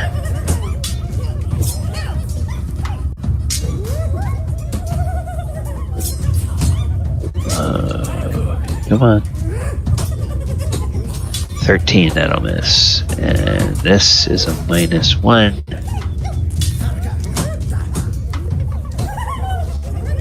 And that also misses.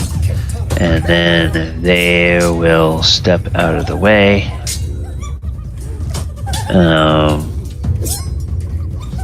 And then Talon, you're back up again. Well, okay. Talon's gonna step over here and try to hit this one with a sling. Okay, net -1 to attack roll. Because of the webs.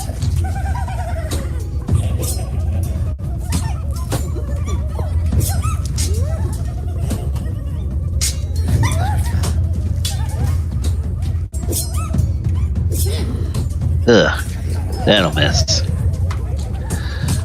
Yeah, I don't think even if I hadn't had the -1, wouldn't help. Yeah.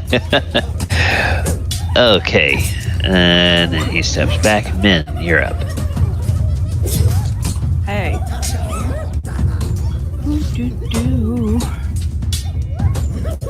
You know, at this point in time, those 4 in there are the only ones that we have left.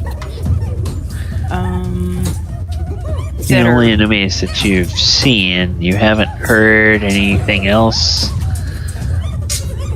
Doesn't appear So to I be think any. I'm going to step back. And did we search this room previously, guys? You did not. She will go back through here and basically take herself out of combat. Okay, now remember, this is a room that's occupied by your current allies. So I don't know if you want to be searching. Oh, okay, sorry. You might be stealing something from your allies. Sorry. Okay, I'll still go Like I in and I'll said. just sit down at the table. Vince evil. Okay, alright. Any as to Brother Tuck is like, yes, friend, you are doing very well.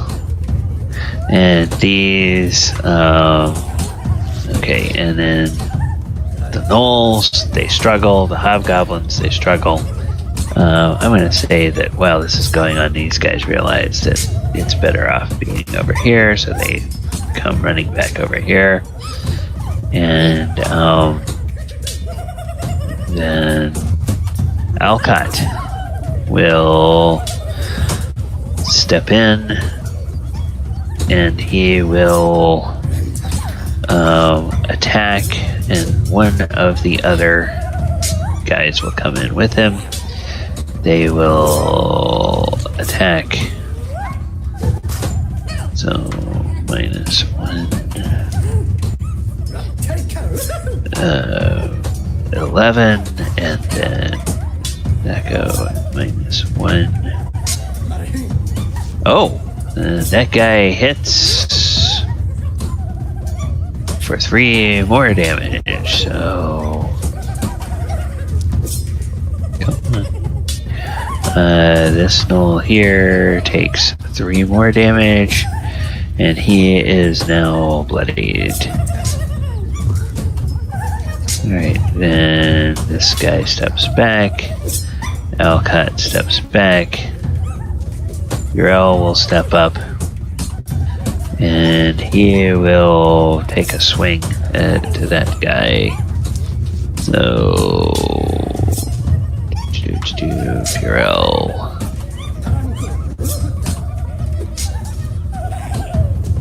Okay, come on.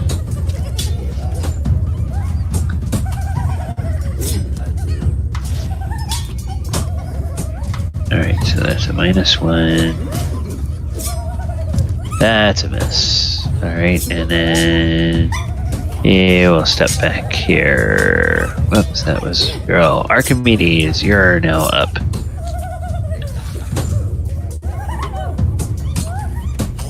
Alrighty. So we will. Right in the way there. Around to there. We hit that one there. Okay. And just a net -1 on the attack roll.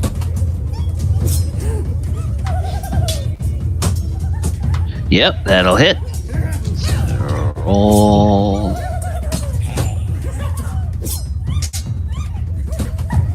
Five. Not quite dead. Alright. Clinging tenaciously to life. 8. Oh, that misses. Okay. Here we go. Alright. Arcturus, you are up. Gonna charge in and hit him with my sword. Okay. The bloodied one or the The fresh one. the fresh one? Okay. I see that the bloody one is way too weak for my weapon. Doesn't Okay. deserve it. Armor class of 1. So go ahead and Take for this. 7. Okay. Well, now both of them are bloodied. And after that, I take a step back. Gonna back it up right now. Okay. Quint, No one wanna take a blow at him? you're up, That's my sir. Okay. Quinn will come up here and he'll use his swords this time to get that one there. Okay.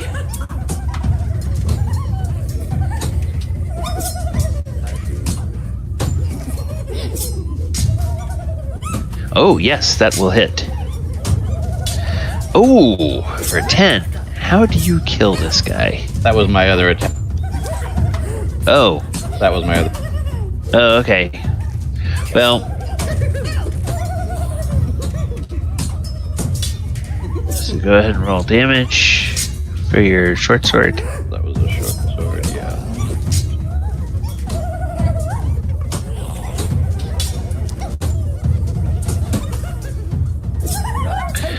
3.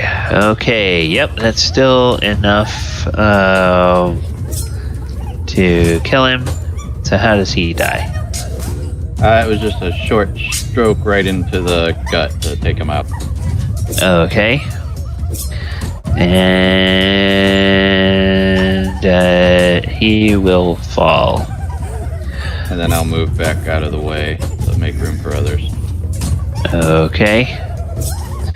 Now, you guys cannot go into the web area, or else you will get stuck. Just as a reminder. So, whoops, sorry, I'm on the wrong layer. So the Gnolls will come over here, and 2 of them will try to attack this guy.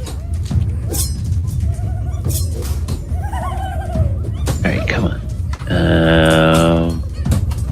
That's a -1. And that's a miss. And that's a -1.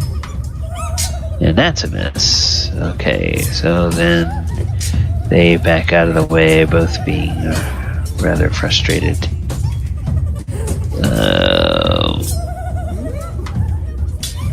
Talon, we're back around to you again. Is there a torch burning anywhere? Presumably one of you guys has a torch that you've been using to see with. Okay, well, I'm just gonna grab the torch and I'm gonna go up here and set the web on fire. Okay. And then I'm gonna back off. Alright, so, no.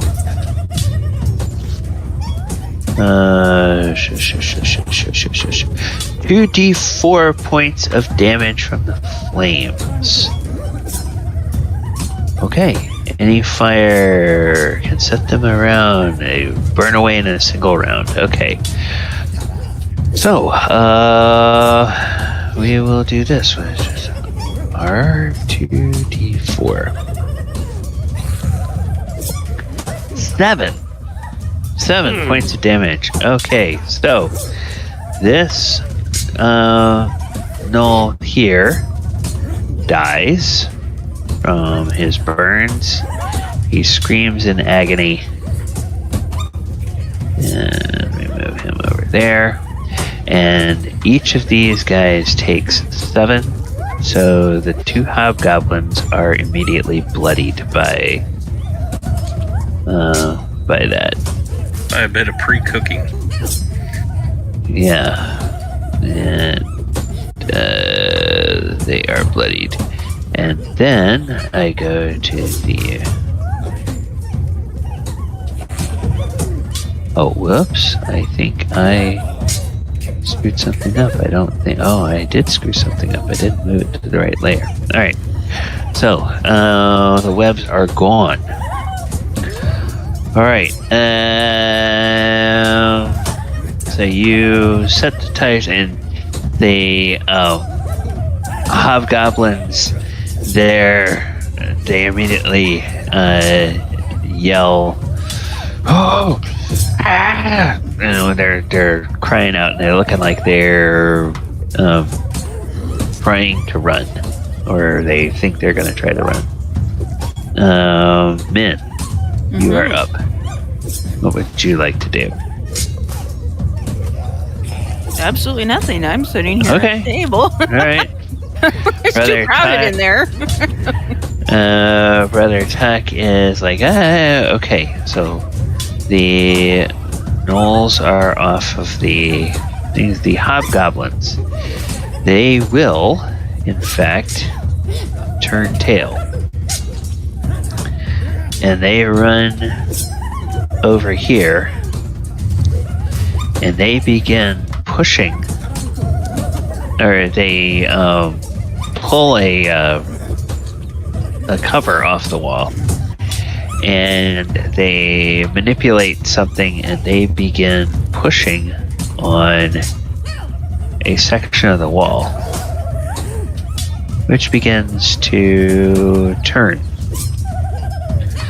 And they scream, and you hear some big roars from the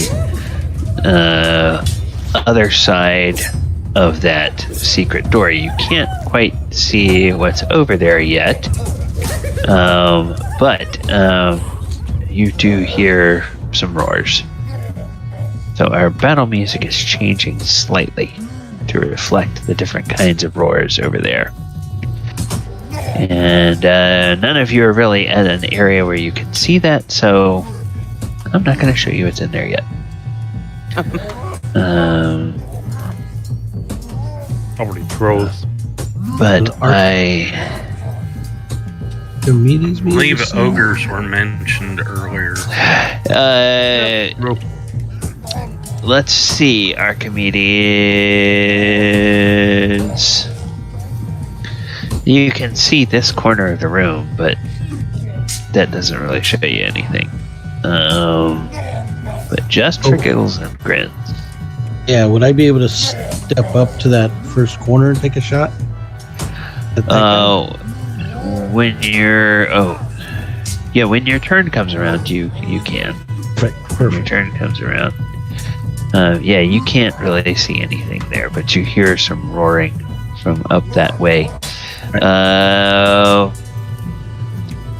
And they disappear through that door.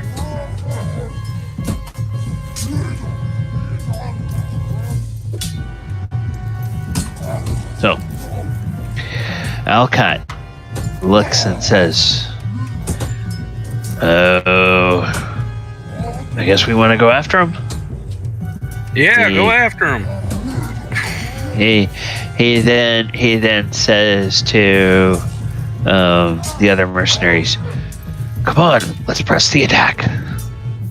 And he will go up here,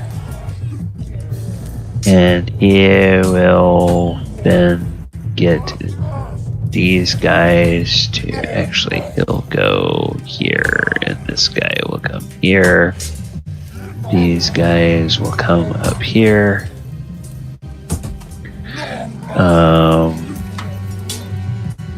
And then the sailor guy is here, so they can see. So now that members of your party can see what is in here, don't ask me why.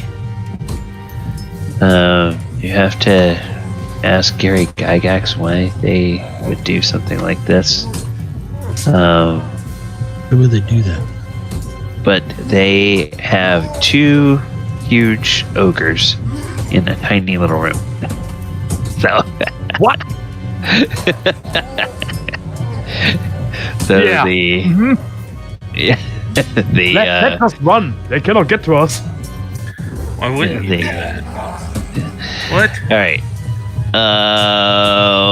And If we Alcott. Yeah, Alcott will. So this basically here, these two spaces are the door, and so they don't have a shot at hobgoblins, and they're not gonna go in. They will yell, "Ogres!" I yell at Alcon, "Get back here!" He'll say, "All right, we'll shoot, retreat." And, They're way too big to fit through here. and then he will take a shot, and he will tell the others to shoot as well. So he shoots with his +1. You know what my plan is, Talon? Oh, he hits an AC4. Is that Well, it's going? seeming like your plan's to run like a coward. Uh-oh. Nope. We're gonna stand right here where we are standing right now. And look how big they are. Look at them big One at a boys. time. Exactly. Well, we can fire arrows at them. And have him surrounded by 6 men of us.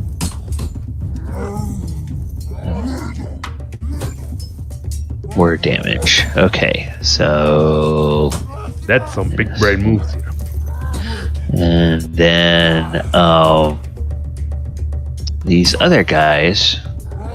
There's 3 more that can take a shot, and they will shoot like this. Okay, so they will.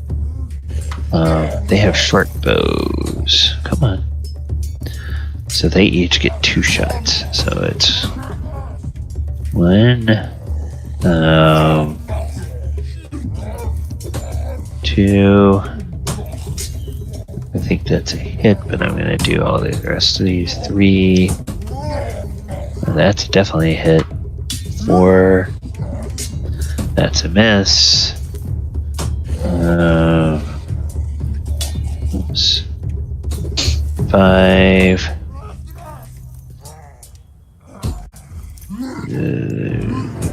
1, 2, 3, 4, 5. And that's a miss. And then 6. That's a miss. So there were 2 hits. For 5 and for 1.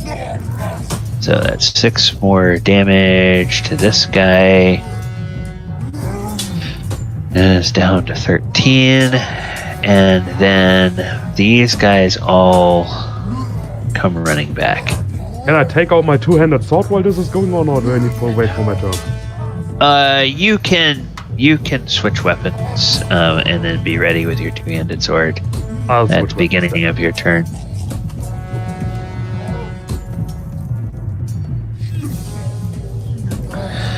You can say you're doing that. And then Burrell, he will run up there and he will take a shot.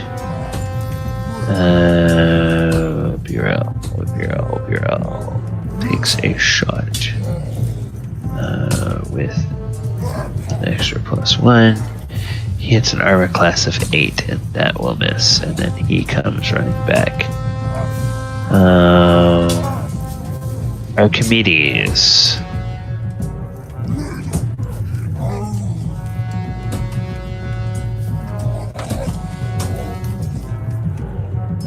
Bob, anything you want to do?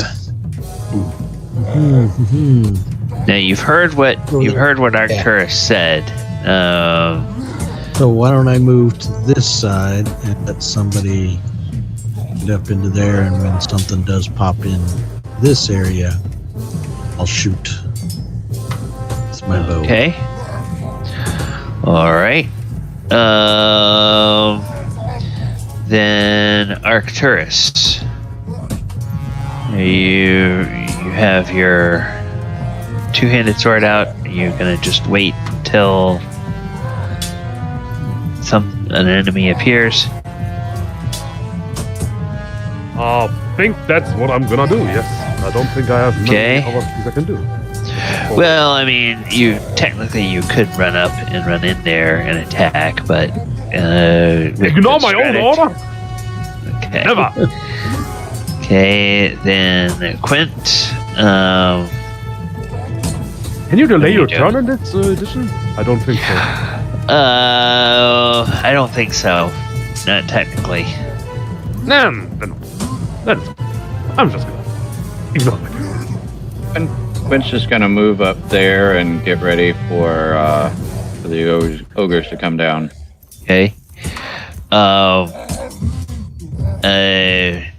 Your ally ogres or your ally gnolls say, "Oh, need to make sure they don't go other way." They might another go way. other way. There's another way? Yes, there are other way. They have other way out. Well, still, in these things, they can only fight one at a time. It's way too small for ogres in here. As long as we catch them in the... Well, why don't The you road. guys take this? Yeah, why don't you guys take this and I tell I think since they know where it's at, they should run around there and cover that other way. They'll get there quicker. have one of us go with them? Now I'll go with them. Okay. I'll keep my So place here. they will start running down this way here. They'll come out of this room and start running down this hallway. And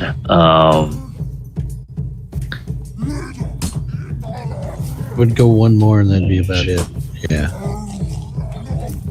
okay, so then you have one of the Gnolls stay with you.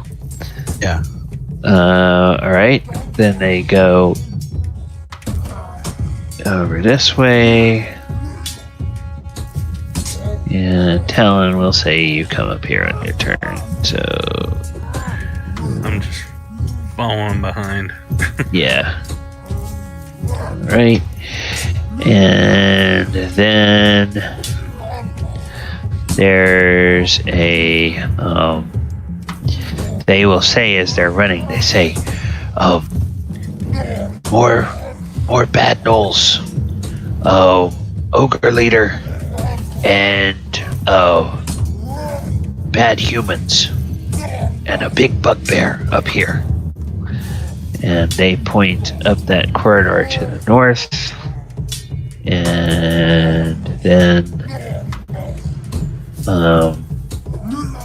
what you can see is this. And they stop running just before they get there, and they tell you, they say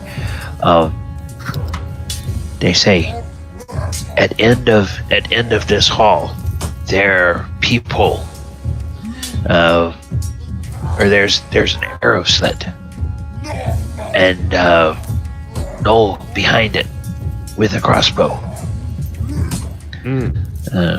Always watch hall.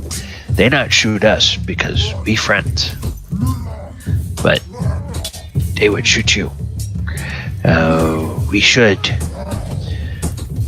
wait and see if they come out. Get ready to ambush here. Okay, sounds good. And Put my hood up and kind of blend in. okay. All right. So that's Talon. Min, what are you going to do? Okay.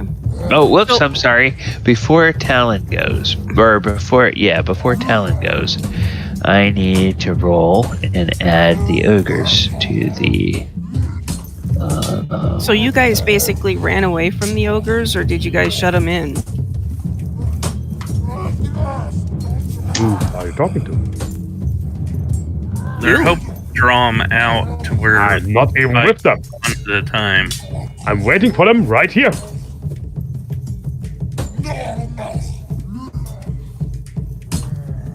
And I don't even know where you are. Okay, so the An invisible person is speaking to me. I see ghosts.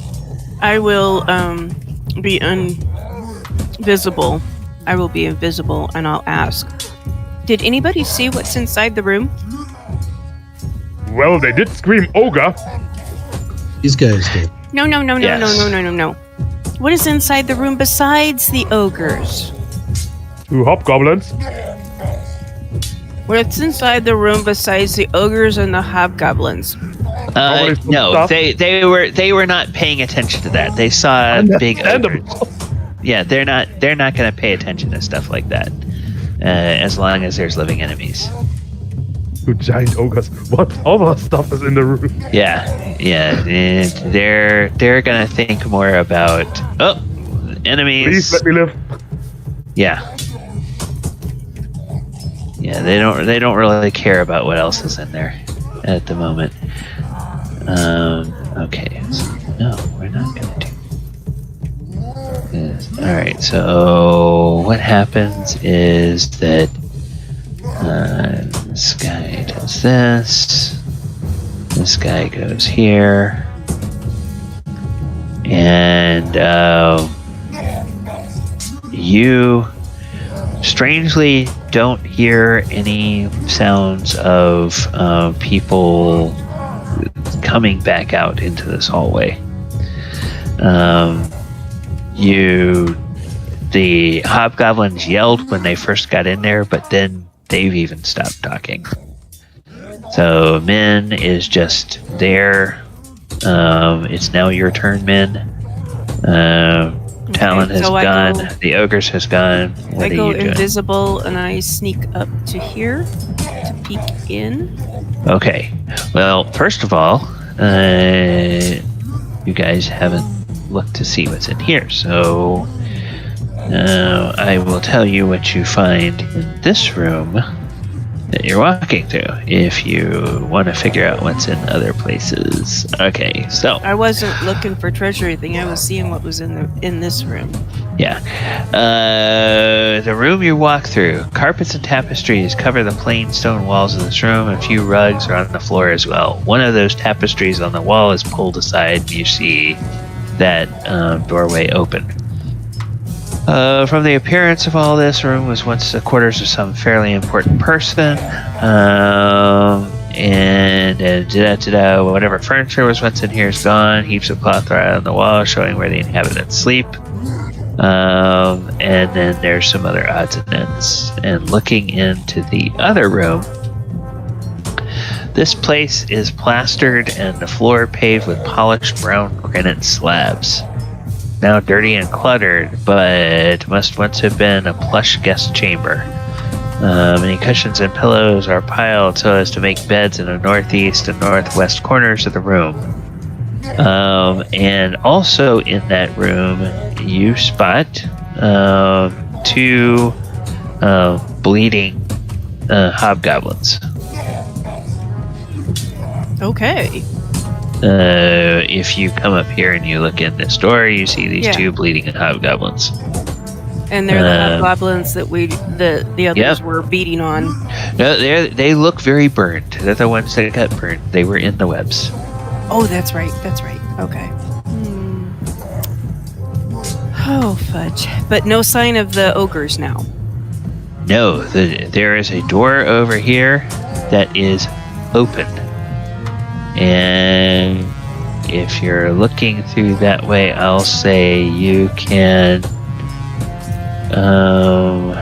let me do this. Let me see. If you're in the middle of that doorway, your line of sight would be down along like that. So, I will say that you can kind of see down to there, back like that. You can see the edge of a big ogre there, but you can't see anything else.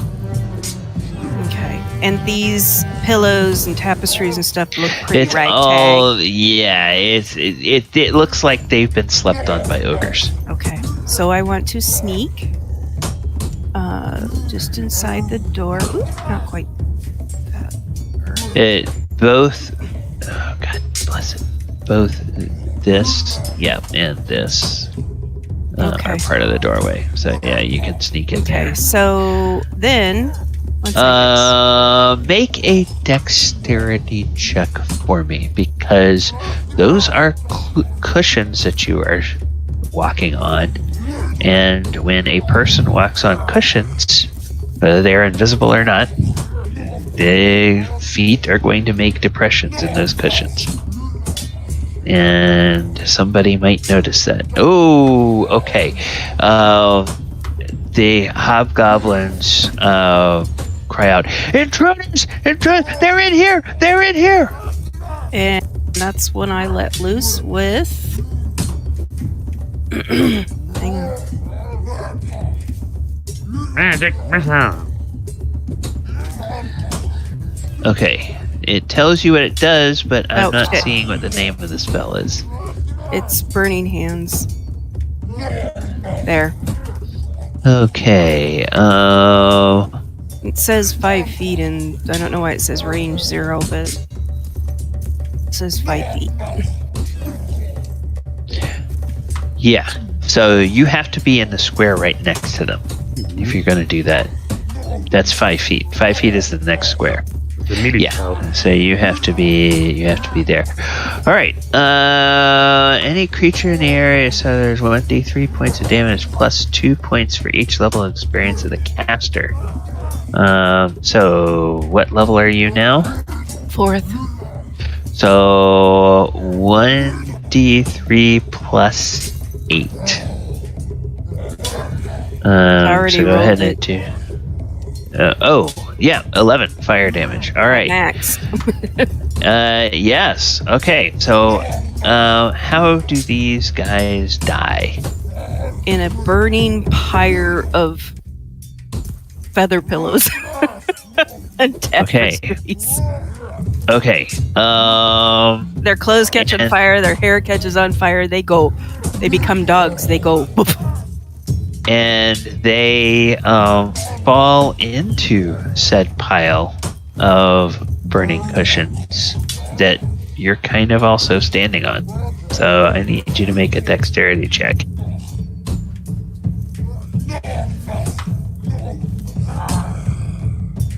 Come on, I hit the button.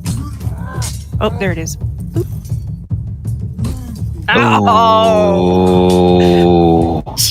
Oh, that's a failure. Okay. Well, then in that case, I'm just gonna roll 1d6.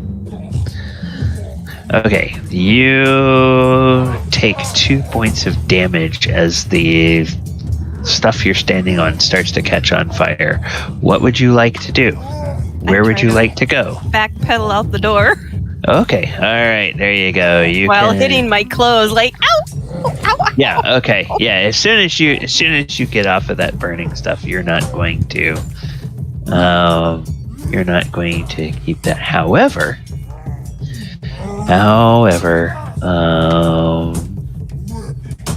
yeah, let's do this. Let's do yellow, and we'll do yellow. However, there is now a rapidly burning conflagration right there that is going to be there. This guy is dead, and this guy is dead. All right, and let's go ahead and finish up the round, and then we'll call it for the evening. So, Brother Tuck, he's like, "Y'all are doing wonderful, but the battle may be from a different way now. The hobgoblins, they are off of the field since they're dead.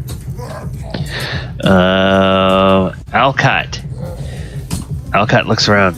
Okay, what do you want us to do? Looks like the wizard is blocked the other way with fire. Where do you want us to go?" And he looks to Quint. I'd say follow the halfling and the Gnolls. Okay, alright. So these guys will basically all just en masse run down here. I'll say leave a spot in the front for me. Okay, Burrell will run along here as well. Archimedes, what are you gonna do?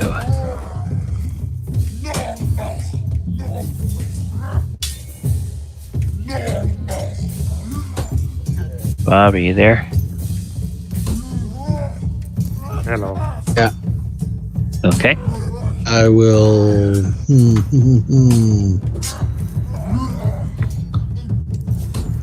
We'll first try to figure out how much is on fire. Is there a lot going to be burning right in through here so that they're not going to be able to keep going back and forth? You don't know how. You can't see how much is on fire, and you don't know what's up there because Ben hasn't been telling people what's there and what's Nobody's burning. yelled and asked me. Well, I mean, it's chaotic battle, so it's not something that she would do. She came running out of there, putting flames out and stuff, and you can now see flames right beyond the door. So, for all you know, the entire room is on fire. The entire dungeon is on fire. Yes. Then we'll go down here. All right. Stinky fire, I'm sure. Yeah. Stinky fire, burning hobgoblin flesh. All right, Arcturus, what would you like to do? I'll run. Okay. How far can I run? You can essentially run. You can catch up to everybody else if you want to run to catch up with where the Gnolls and Talon are. I won. Okay. And as you get close, Talon may. As your allies come, Talon, I would try to stop them, like I would reveal myself and stop them, like. Okay, and tell them about the I would arrow hope slit at the end of the Arcturus hall. would listen Yeah. before running past me. Okay. Yeah, he warns you there's an arrow slit at the end of the hall, guarded by one of the evil Gnolls, according to your allies. Well, they must not have done a good job. We walked right past that area. Well, you guys haven't. The Gnolls have. No, we did when we came. No, this you- way. You guys did. Yeah, you guys did walk. They probably have a side problem. Can only see 30 feet. Yeah, they might. Yeah. All right, Quint, what do you want to do? Well, I've got my.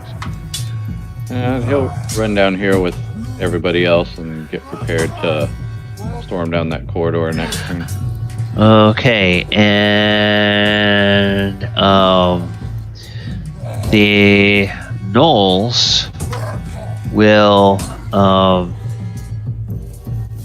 two of them will come down here next to Brother Tuck, and they will tell Tuck that they will watch in case anybody comes back from that way. They don't know where the invisible woman went. And Brother Tuck will say, okay, and so he runs back off this way.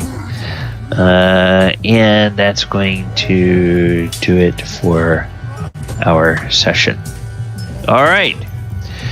Thank you, everybody. Thank you, players, for joining us. Viewers, thank you guys for hanging out with us this evening. Apologize for the slowness of the virtual tabletop at some points during the game, but it happens. All right. Next time we meet, we will be back here to continue this battle in the dungeon, and see what our intrepid adventurers find. Players, I do believe we will be playing next Saturday. The next weekend is Super Bowl weekend, so I will not be here on Saturday. I will be traveling to my parents. Okay, you won't be here on Saturday. All right. Do we have any other people that are out next week that you know of, either due to travel or other things?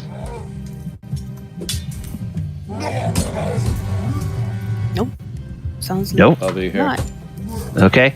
All right. So we should play next Saturday night. I have a conflict on Thursday, so next week there's no Thursday game, and for the Super Bowl there's no Super Bowl game, or there's no game that Sunday. But we will play Saturday night. We don't begin to run into problems with the MLS schedule until a few weeks from now. And all right, that's going to do it for our session tonight. Thank you, players, for joining us. Thank you, viewers. Coming up on this channel tomorrow, we will have our 5th edition Planeswalking game, the Walker of Waterdeep. They are in a dungeon crawl of their own in that game. So join us for that. That's 2 p.m. Eastern Time here on the same Twitch and YouTube channel, however you're watching us tonight. Then on Monday, we have our weekly Monster Monday. And this time on Monday, I'm doing something different. I'm doing a monster that's from a request from a YouTube viewer. And we are looking at the Archdevil Garyon. And Garyon has a really interesting origin story. Outside of D&D, he actually has 2 different origin stories. He appears in the Tales of the 12 Labors of Hercules, and he also appears in Dante's Inferno. And it seems that D&D has in fact borrowed from both of those sources to create their version of Garyon. And he's had a couple of adventures over the editions where he features rather prominently. So there's lots of good story and lore. So we can talk about his origins, talk about where he is, and we'll do all that kind of stuff on Monday night with Monster Monday. Then next Thursday, no game. Next Saturday, we play this game. Next Sunday, Super Bowl, no game. All right, you players, do you have any announcements about anything you want people to know about before next Saturday? Mm-mm. All right. Hearing none, we will go ahead and we will see who is streaming over on Twitch, if anybody is streaming some D&D, and we will raid if we can. It's that, and then it's that, and okay. Looks like Unworthy Creeper is